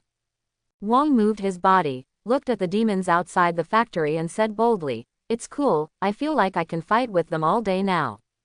"They beat you all day." Luke expressed disbelief. Among the 11 demons surrounding the factory, the 10 who yell the loudest are middle-level demons, and there is one high-level demon hiding in it. Wang's strength is at best comparable to that of a mid-level demon, and no matter how much he has, he can only call for support. Just as he was talking, there was a murmuring sound in the air. Unable to attack for a long time, the demons couldn't help it. Didn't say that the group of mages wouldn't come. Why do these iron lumps have magic weapons on them? Captain, our energy won't last long if we continue to use it up. Let's find a way quickly. Yes, I can't wait to taste the human soul. From the beginning of the attack to now, they have only harvested 2 souls. They are still unlucky ones they met on the road, and they are far away from the number needed to open the portal. The high-level demon hiding among the demons glanced at the short stick in his hand, then looked at the excited humans in the factory, and decided to speed up the progress. The mages should be back after dawn. Kill! It roared, and the black mist suddenly swelled, and it didn't stop until it was twice as tall as other demons. The black goat horns became thicker and longer, and the cold light shone with breathtaking power.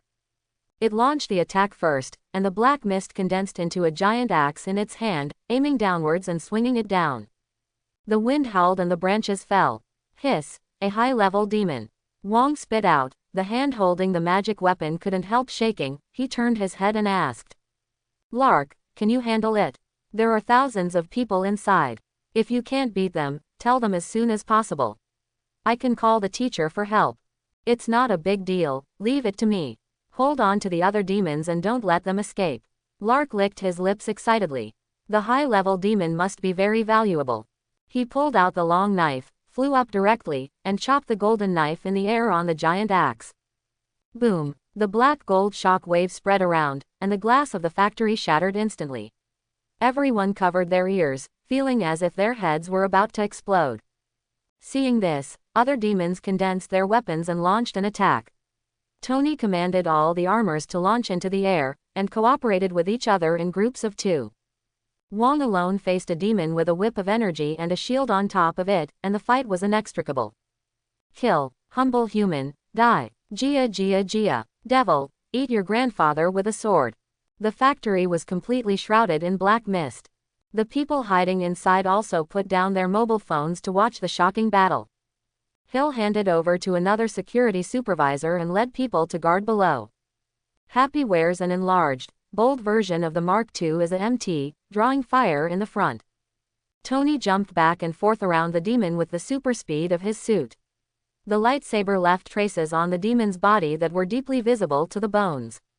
After a moment, it was quickly filled with black mist. Big guy, your movements are too slow, tear it up.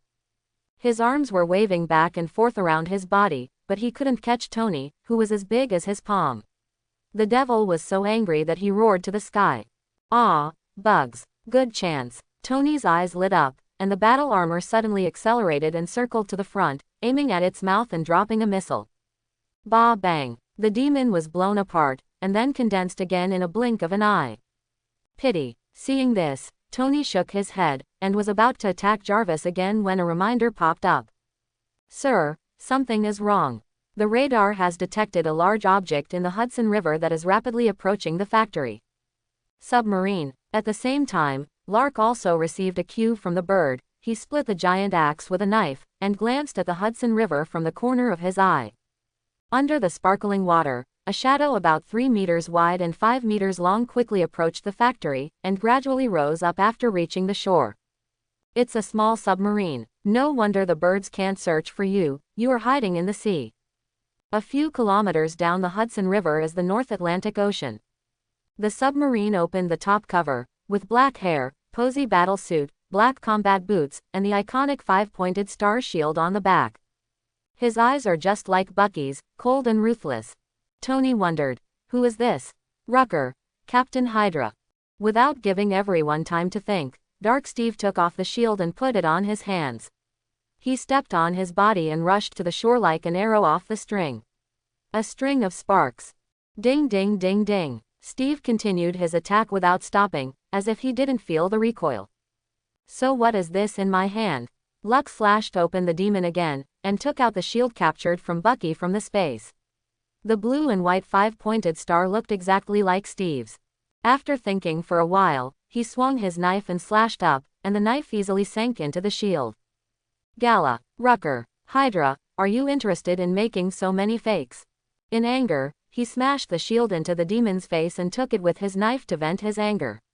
The demon was quickly submerged in the golden ocean. On the other side, 2 more winter soldiers jumped out of the submarine, holding grenade guns to cooperate with the captain to attack. Boom, boom, da da da da. Suddenly 2 Quinjet fighter jets appeared in the sky, and their cannons were aimed at the winter soldier to release bullets, forming a tongue of flame in the air. Contaminated by the dark power, the 5 senses of the winter soldier were extremely sharp. The moment he was locked, he accelerated to avoid the attack, turned around and threw out 2 grenades. The driver didn't expect them to react so quickly. They couldn't dodge and were hit by the grenade on the left turbine engine, and fell into the sea with black smoke. Boom, puff puff. How could the small submarine miss such a good opportunity? The cover was opened and a small missile hit the target. The plane exploded and a bunch of parts were scattered into the sea. Good luck. Just as the submarine was about to kill the second plane, another plane fired a missile and took it away. Boom, boom. Under the light of the fire, several more planes came into the sky. The logo of S.H.I.E.L.D. was clearly visible. The hatch was ajar. Fury, who had been busy all day, brought Coulson over to join the battle. Coulson led your team to use tranquilizer bombs to take down the captain and the 2 men. The others will switch to energy weapons to attack the monsters, and be careful to keep their distance. Received. XN. The 2 or 3 of fighter jets accelerated their dive and hovered in front of the captain and the winter soldier. The agent sitting at the door of the hatch pulled the trigger and fired an anesthesia bomb. Da da da. The captain blocked the attack with his shield, throwing his 2 legs on the ground as an afterimage. After closing the distance, he stepped on a piece of gravel and jumped up. He shrank his right hand back and swung it violently. Ohm, ping, ping, ping, ping, ping, ping, ping. The shield sliced through the air as the bullet struck the engine, then bounced back to catch it again in a way that defied the laws of physics. Puff. The plane swayed from side to side. The agent lost his accuracy and was found by the captain. He held the shield in front of his chest with both hands and slightly bent his knees. The strengthened body and the power of the devil allowed him to easily jump several meters high and crash into the cabin. Then kill everyone with a few bangs. Hiss, Tony gasped after noticing all this, and Jarvis kept reporting data in his ears. His speed, strength, reflexes, etc. were all beyond ordinary humans. Looking at it again, it is similar to Locke's data 3 months ago. Oh, that's fine. At this time, Locke's voice suddenly came from the communicator. Tony, go play with him. If you can't win, don't even think about seeing Pepper before getting married. Why, that's my wife. Are you registered? Not even registered. Going or not? Fake Squidward, just wait for me. Tony raised his middle finger, raised his lightsaber and turned around to find Steve's trouble. If you can't beat Lark, I'll take it out on you. As soon as Tony left, Harpy's pressure increased sharply. He struggled to avoid the demon's attack and shouted, "Boss, what should I do if you leave?" "It's up to you." "What? Why don't you bring such a bully?" Happy wanted to cry, but the long sword falling head on didn't give him a chance. "Fat man, you had a great time fighting just now. Now it's my turn." One person walked away from the 2 armors. The demon's pressure suddenly decreased, and the 2 short swords were combined to slash Happy. There was a stadium behind him, and Happy couldn't get out of the way. Although the missiles he carried had been exhausted, he was not nervous at all, and activated the taunting skill instead. "You black-hearted is ashamed to call me fat. I really don't know who gave you the courage.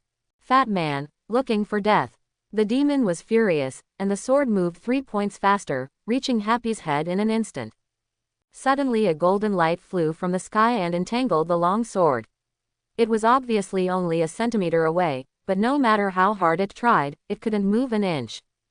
Happy tilted his head, his mask and eyes sparkling. Surprise or not, surprise or no surprise. The voice is not loud, and the ridicule value is full. This is the cheapest human being it has encountered in thousands of years. I must catch him, cut off his flesh piece by piece, and feed it to the vicious dogs of hell. After his death, I will extract his soul and throw it into the magma to endure 1,000 years of pain, and finally throw it into my mouth and eat it. Lose. It's a pity that the idea was just born. A huge force came from the rope, the long sword collapsed, and the rope moved forward along the black mist to wrap around the demon's horns. Then the rope straightened, uprooting the demon and flying in the air, still staring at Happy. Fat man, I remember you. Quote. Clint, is the weight loss class still enrolling? Get off. Okay. With a knife in his right hand, Locke fights against the high-level demons, and the energy whip in his left hand wraps around the little demons as a shield from time to time, fighting the two demons with great vigor. His movements are awesome and his momentum is great. He looks handsome, but in fact only he knows his pain. At another end, he has to play GG.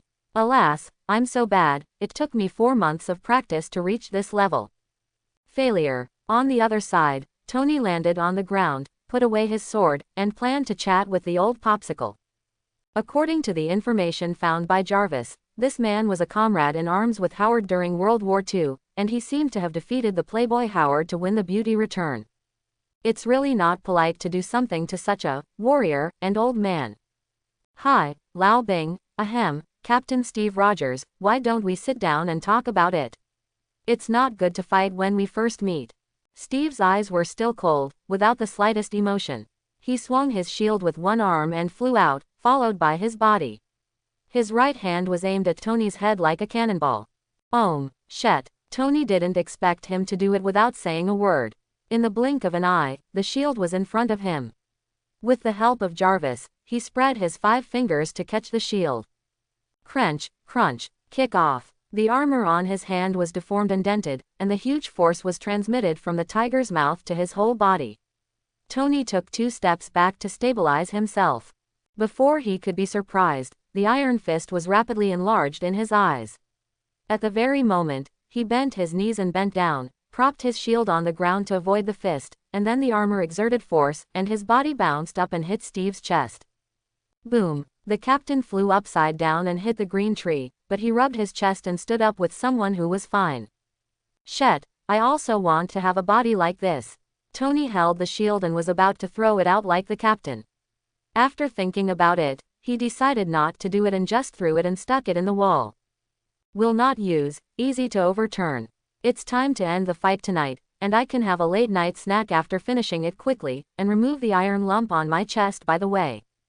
Rucker was right, as long as there was Pepper, there was Morgan, there was Rucker, there was Happy, there was Winston, there was. I am Iron Man, forever Iron Man. With the shackles removed, Tony felt infinitely happy in his heart. He took the initiative to charge forward, and combined with Jarvis's fighting experience learned from the internet, he quickly beat Steve to bruises.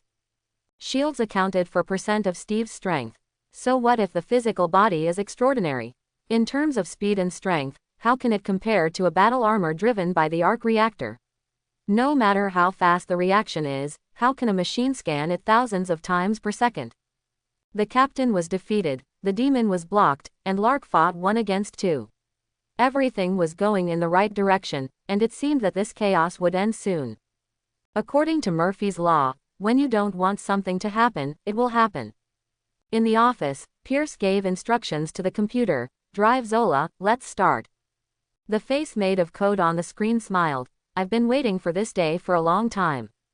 The screen went off, and Pierce got up and walked to the window, facing the cloud-covered New Jersey. Dr. Zola followed the network into New Jersey. He carefully avoided Stark Industries' artificial intelligence and invaded the surrounding surveillance. Soon he discovers that Tony and Steve don't know what's hitting Snack Street. His eyes lit up and he dialed the phone immediately. Dingle bell. XN. More than a dozen snack trucks rang at the same time, and the expressions of Tony in the battle and Fury in the distance changed at the same time. No, there's a bomb. Run. In the next second, the bell stopped, the snack cart vibrated, and invisible fluctuations swept all directions. Wherever it passed, the power was cut off, the lights went out, and the battle armor fell. New Jersey was plunged into total darkness. Clatter. Clatter. Clatter. Losing power, Tony punched out, leaning forward and hitting Steve, pushing him into the Hudson River and falling to the shore. PFF'd. What? 25 armors fell down at the same time, and the demon laughed and broke through the wall, heading straight for the center of the venue.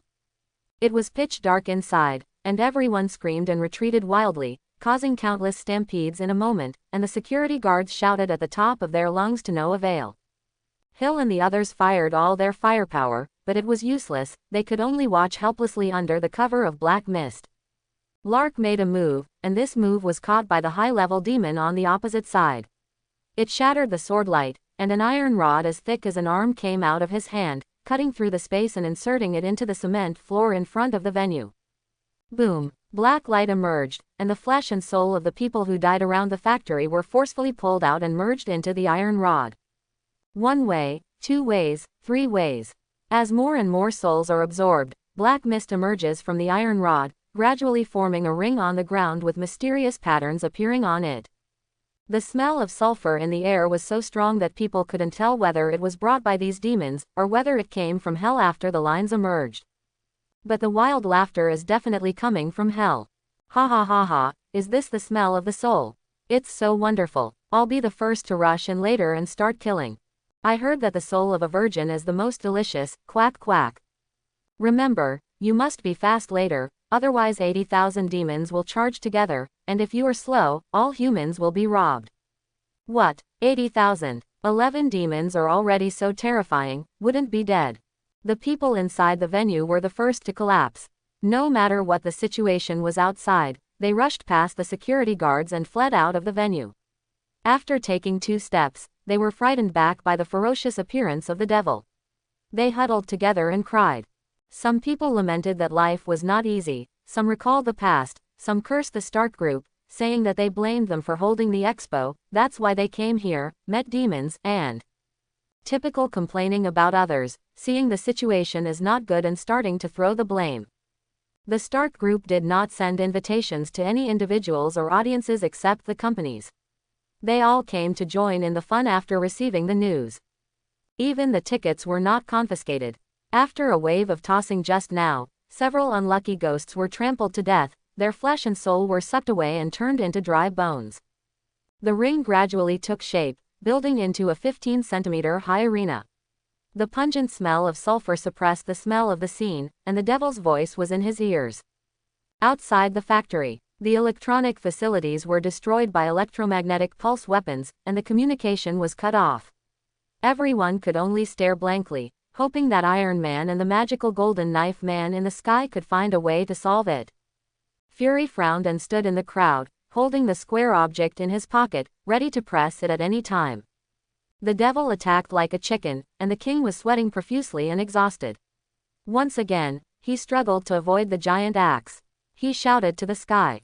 Luck, if you have any hole cards, use them quickly, otherwise it will be too late. Yeah, boss, I'm about to fall to my death. This is Happy, who experienced high-altitude landing, shouted. Before Lark could speak, the senior demon spoke first. Humans are dreaming. It is impossible for the 2 of you to break through the suppression of the portal of hell at your level. Just wait for me to eat you. Ha ha ha ha. Are you so sure? After saying that, its mountain-like body began to shrink, pouring all the black mist into the giant axe. The handle turned from virtual to solid, followed by a sharp axe blade, and the bleeding grooves on both sides were clearly visible. Kill. I don't know what trick the high-level demon used. The axe rose in the wind and turned into a giant axe in the air, which was about to split Lark and the venue behind him into 2.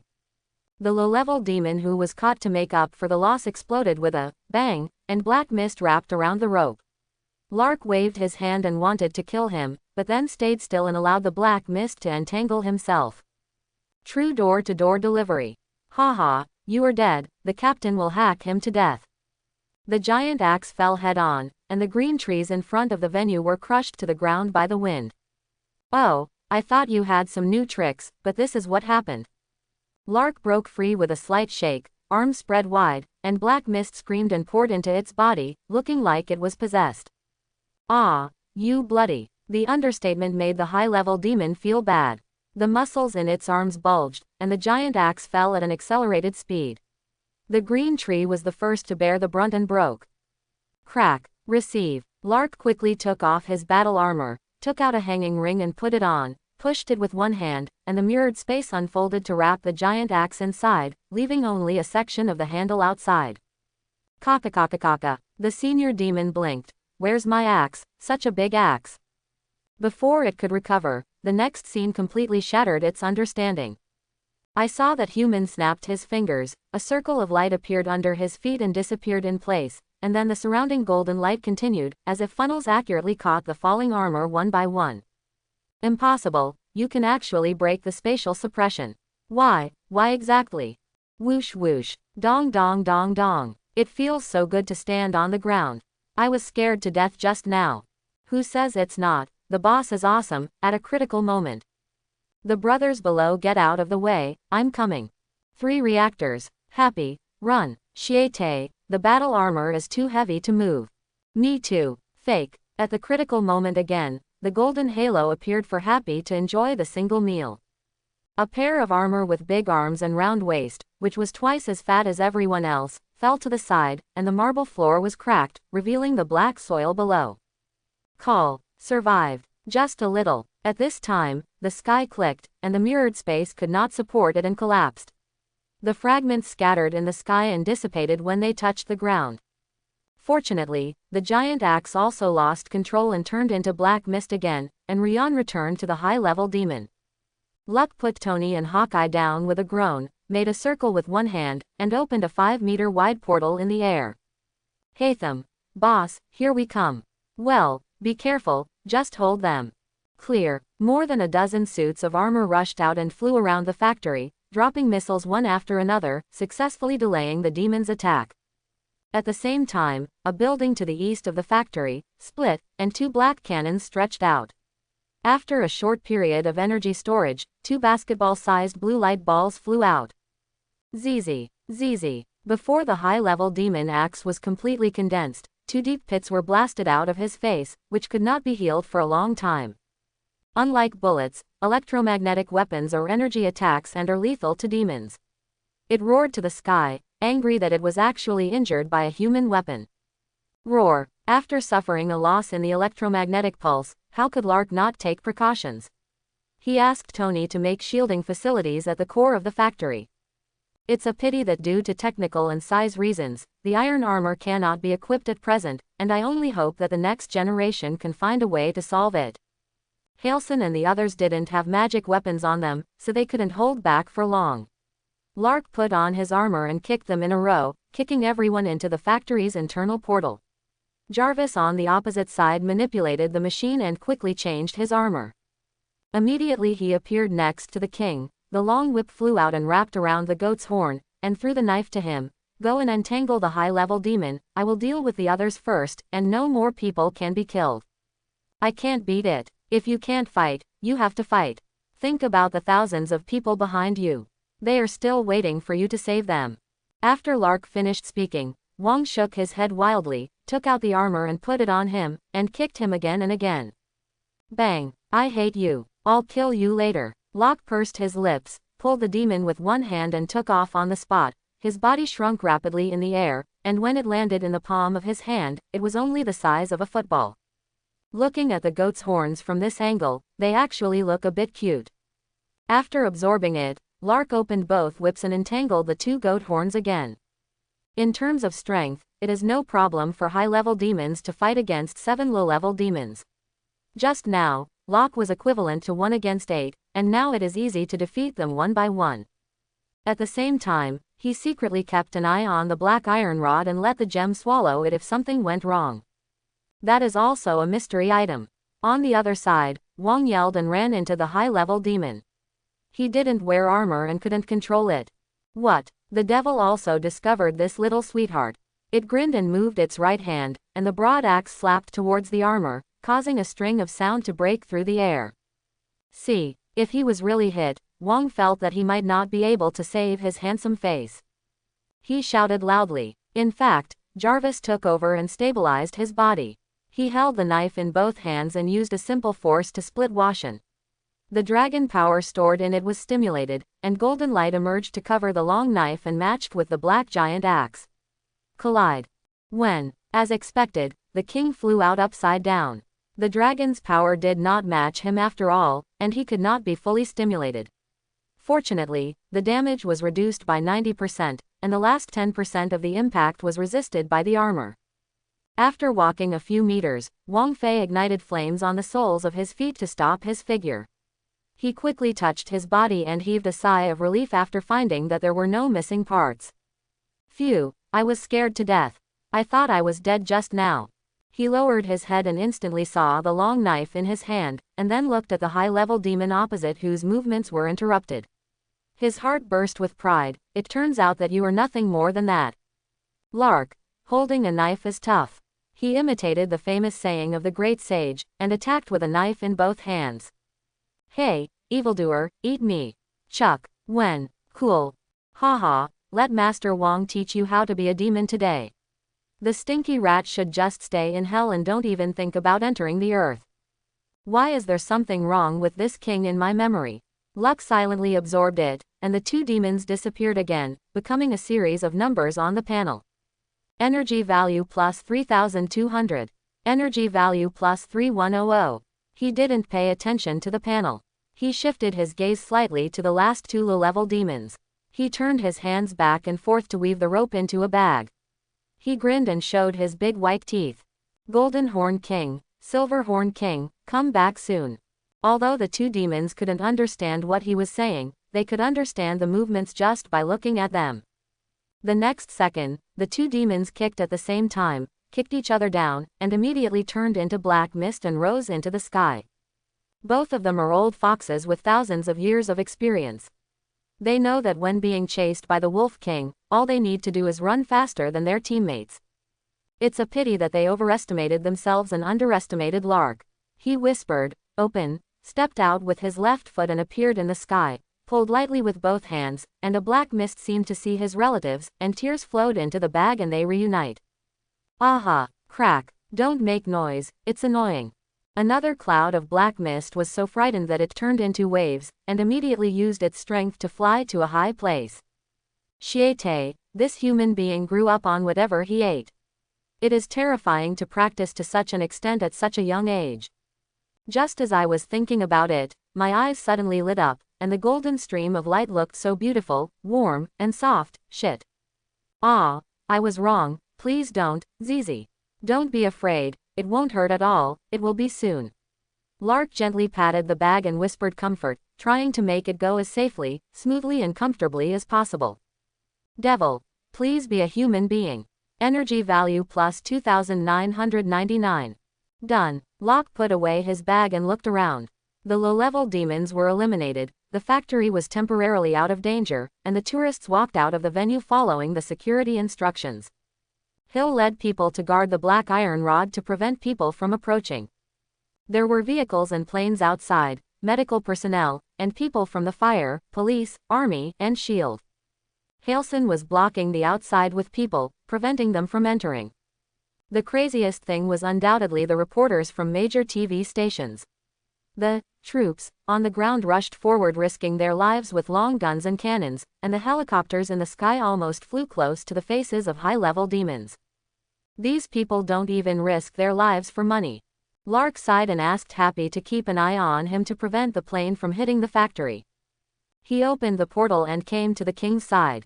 The two entangled the goat's horn with all their strength, and Locke took a long knife from the king's hand and chopped it down one after another. With a click, the high-level demon was divided into two, and the power of the dragon invaded to prevent it from healing. The latter thing is very simple, compressed into small balls to absorb. Energy value plus 6666. Lark raised his eyebrows. I like this number. You look so evil when you smile, I almost thought you were a top demon. Wang opened his mask and teased. Then you must be wrong, the devil is definitely not as handsome as me. Makes sense. Wang Momo closed his upper armor and landed next to the black iron rod. As Kamatage, the only sorcerer who is undefeated in single-handedly defeating high-level demons, how could I be jealous of his appearance? Impossible. It is absolutely impossible. Lark followed behind and asked, do you know him? I don't know, but things that can open portals across borders are very powerful. It's the same as if you didn't say that. Get out of the way and let me do it. Everyone stepped aside. Lark took off his armor and took a step forward, stretching out his right hand and dusting off his clothes in front of everyone's expectant eyes. He is not a fool, He dares to touch things with space teleportation casually. What if he is teleported into hell before the gem can absorb it? There were 80,000 hungry demons on the opposite side, and his small body could not withstand them. Cut. Tony didn't care what the reason was, so he made a mockery first. Locke raised his middle finger, stretched out his hand again, and shouted frantically in his heart. The energy harvester calls the supreme mage. The energy harvester calls the supreme mage. Is this thing you left for me safe? If I accidentally go to hell, there is no one to purify your energy, blah blah blah. Maybe because he couldn't bear his thoughts, Ji Yuyi's violent voice sounded in his ear. Safe, stop barking, or you won't see Pepper before you get married. That's not my wife, see you or see you. Locke rolled his eyes, but still didn't dare to say it in the end. He held the black iron rod with his big hand, and before he could speak, the iron rod and the underground ring exploded with a bang, and a cloud of sky blue energy flew out of it. Discover space attribute energy. Automatically start to absorb. The progress is %. Spatial properties. The sudden change of the gem surprised Locke, which did not happen the last time he absorbed the dragon. Is the power of dragon lower than the energy level of space? No one answered, and he couldn't think of an answer. After 3 hours, the gemstones were absorbed and he would know. At this point, tonight's demon invasion event came to an end. Lark patted his ass and left, throwing everything to Winston and Hill. Follow the pre-discussed plan. No matter what the military and SHIELD say, just kill yourself as a pure victim without knowing it. At this time, Stark's fists and influence were reflected. No matter how much he wanted to draw a gun in his heart, he never dared to show it on his face, and negotiated honestly with a straight face. Winston understood the importance of diverting attention. In addition to handing over a simple information about the devil, he emphasized the power of the group of people who attacked the hotel and the factory. This trick really worked. A group of people took the information and left in a hurry, and went back to launch an investigation by the intelligence agency. If the poisonous snake is not removed, the grandfather above will not be able to sleep peacefully. The tourists who died in the factory were in trouble. In addition to compensation, they also had to go to court. But with the legal department on top, there is no need for Lark to worry about it. Still the same sentence. Except for enterprises, no invitations were sent to the expo, and no tickets were confiscated. You have to come on your own. Hell's Kitchen. A golden halo suddenly appeared on the empty rooftop, the Lock ninja suit with a hood, and a Tachi pinned to the back. He looked around and was about to close the portal when a voice came from behind, "Wait for me." Lark turned his head and saw Tony holding the red ninja pants while running and lifting them up. Maybe he overestimated his figure too much. After putting them on, the pants piled up thickly on his feet. "How did you come? Have you forgotten about Pepper? She is still on that card. Karma-Taj. Yes, Karma-Taj is waiting for me. Don't worry, I will let you reunite when I get the things in my hands." Tony. Lark pulled him into a corner and closed the portal. Tony took the opportunity to buckle his belt and put on his shirt. As expected, the clothes were too big and hung loosely on his body.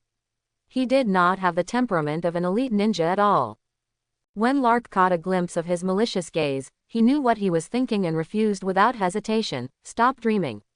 You have to wear the clothes you picked out if you cry. HMPH, who wants to change with you?" Tony followed Locke's gaze and found that the opposite was an ordinary warehouse.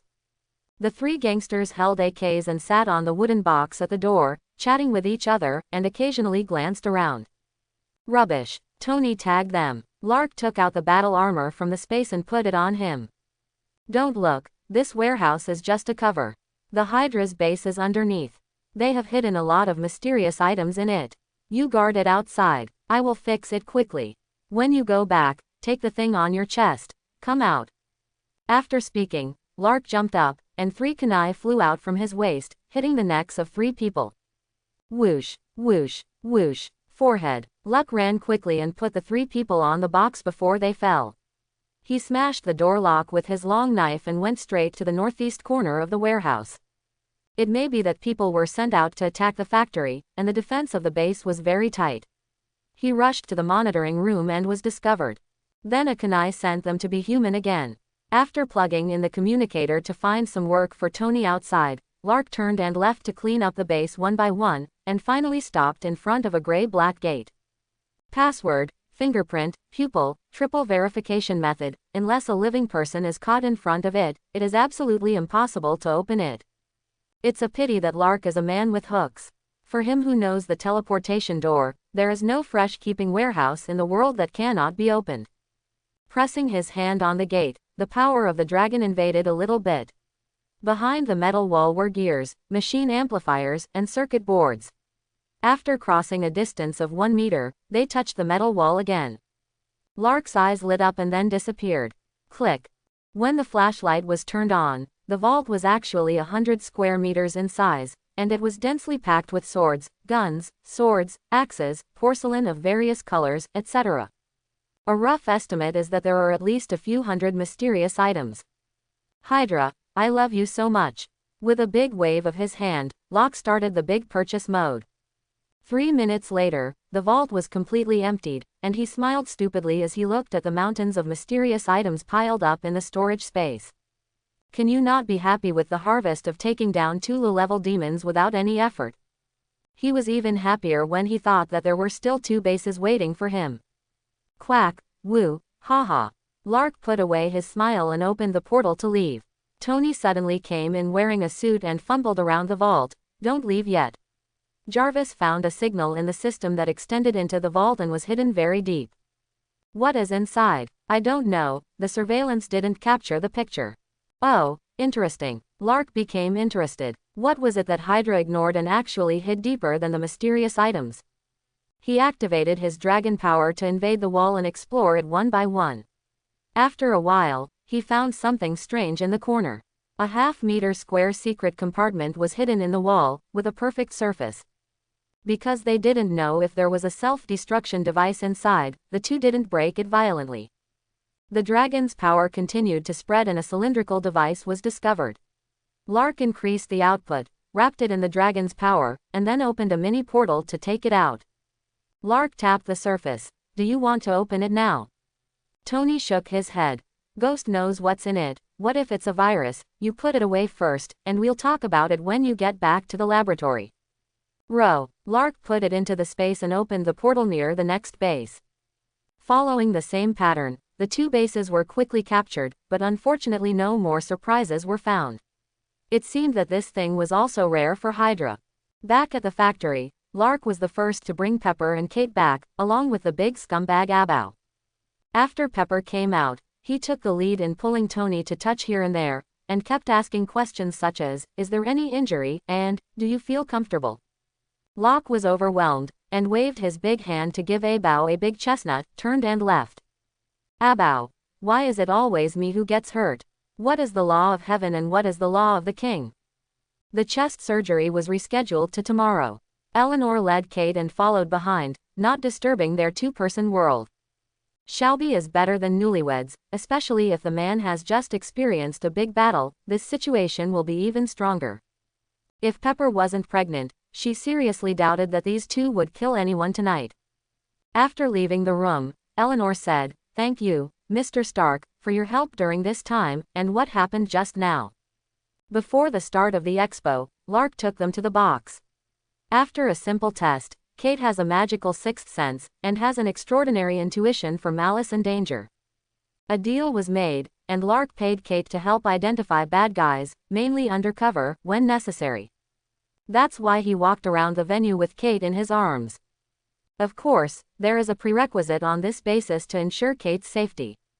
Lark turned around and conjured a lollipop and handed it to Kate, smiling, "You're welcome, as long as you don't think I took advantage of Kate." "No, after all you gave me the money, and Kate wasn't hurt." "That's good, I'll have the money transferred to your account, but do you really only want money?" Lark let Kate go to play with the Shadow Panther, let them make noise in the hall, and took 2 cups of coffee from the opposite side of the portal. He pulled out his chair and sat down, and said, "I have read your information. Even if you pay back the money, those gangsters will not let you go. I believe I don't need to remind you of this." Eleanor nodded. Her story is simple, even cliché. Her husband drove drunk, killed 3 people, and left a debt of $3 million in compensation. Coincidentally, one of the 3 people across from him was the son of a gang leader. Eleanor escaped the sinking crisis by relying on her overly charming appearance, but the next level will be difficult. On a side note, Eleanor, who graduated from Wharton Business School, actually found herself working odd jobs in a supermarket. Lark continued, "If you agree to work in Stark Industries, I will pay the $3 million debt for you first, and I will also take care of the gang. What do you think?"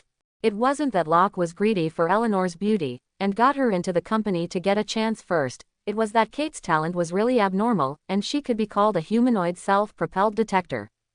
Of course, such a nuclear weapon must find a way to keep it by his side, and he just has the ability to solve the troubles that Eleanor's mother and daughter encountered.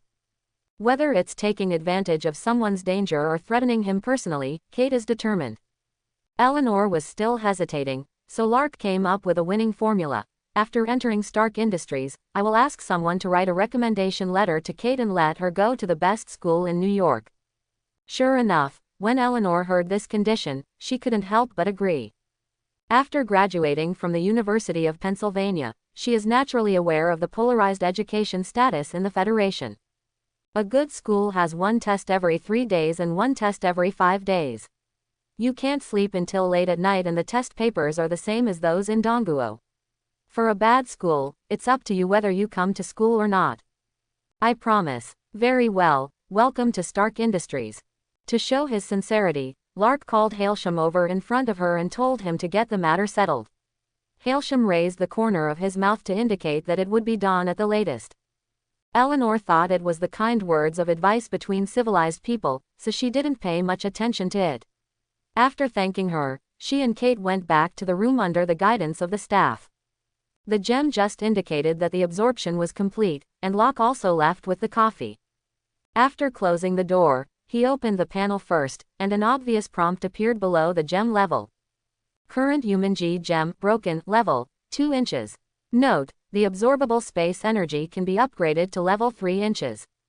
Before this, there was only one way to upgrade the level of gems, which was to absorb the energy of Lark's exchange for things, which was a passive acceptance. Now there is a second way, actively absorbing space attribute energy. Black marinated egg, cosmic cube, space gem. This thing is related to me. These 2 sentences popped up in Lark's mind instantly.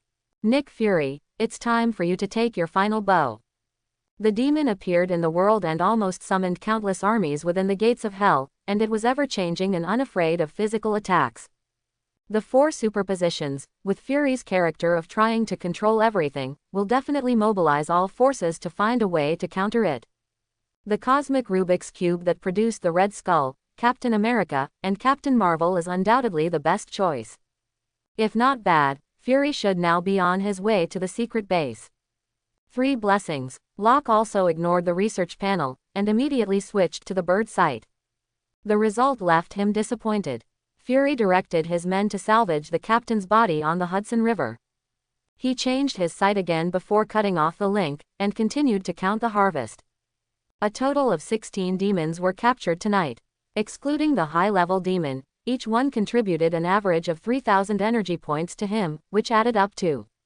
In addition to the 6,666 of the high-level demon and some miscellaneous things, the balance is as high as energy points. That's all, without counting the mysterious items looted from the 3 bases. Lark's mind sank into the storage space, and the gem conveyed a message. Now to absorb mysterious items, you no longer need to touch them one by one foolishly, but can be absorbed in batches in the space. Looking at the mountains of mysterious items piled up in the space, Locke suddenly burst into tears. This function came too timely. People in the world envy me for having endless money, but they don't know how painful it is for me to count the money and get cramps in my hands. I will never touch money again. With tears in his eyes, Locke absorbed everything below energy points and below, watching the balance throbbing and froze at energy points. The tears couldn't stop anymore and fell from the corners of my mouth. Facts have proved that fighting and robbing are the fastest ways to get rich. Locke slid the panel to the item of extraordinary creatures. Tears flowed down 3,000 feet like the Yellow River breaking its bank. After seeing the price, he opened his mouth wide and sprayed water all over the sky. Pegasus, wearing wings, soaring in the sky. A horse mutated by unknown influences, spread its wings, it is the king of space. Price, 1000 energy value, head, the current upper limit is 10 inches. 1000 energy points, are you kidding? They are both extraordinary creatures. The shadow panther and armored rhinoceros are only 10 or 20 energy points. Why do you double it by 100 or 50 times when it's your turn? It's great to be able to fly. I also have a steel armor. I can also fly. Only fools would redeem it. Locke cursed and closed the panel, and quickly took out the mysterious item from the space, accelerating the condensing of the dragon's power. It's definitely not because most of the factory was destroyed and there was no place for them to play. Let's go back to the manor after dawn, and by the way, get out the armored rhino that has never had a chance to play, and let the three of them play mahjong at a table. I'm such a little wit. As the mysterious items disappeared, Locke's body was surrounded by golden light, forming a golden cocoon to envelop him. The sky is dim and the sun is rising. The first ray of sunlight entered the room, and the giant golden cocoon exploded. The eggshell shattered and arced in the air, turning into liquid and returning to Lark. The eyes opened, and two golden lights shot out, leaving a pair of deep pits on the wall. Call, opening your palm, a drop of golden liquid lies in your palm, shining brightly in the sunlight. Consuming energy points and hundreds of mysterious items, he finally refined all the dragon power in his body, strengthened and crossed out, leaving only the other half remaining in the gem. While the strength has greatly increased, it has also gained unexpected gains. The seed of dragon power is the drop of golden liquid in the hand. The seeds are differentiated from the main body and contain pure dragon power. After the user takes it, it quickly merges with himself. With a little exercise, he can master this power and become a transcendent. After that, you only need to punch frequently to gradually become stronger. Of course, this also depends on talent and opportunity. It is the limit for the stupid to go as far as Captain Hydra and Spider-Man. If the talent is a little better, the upper limit can be pulled out again.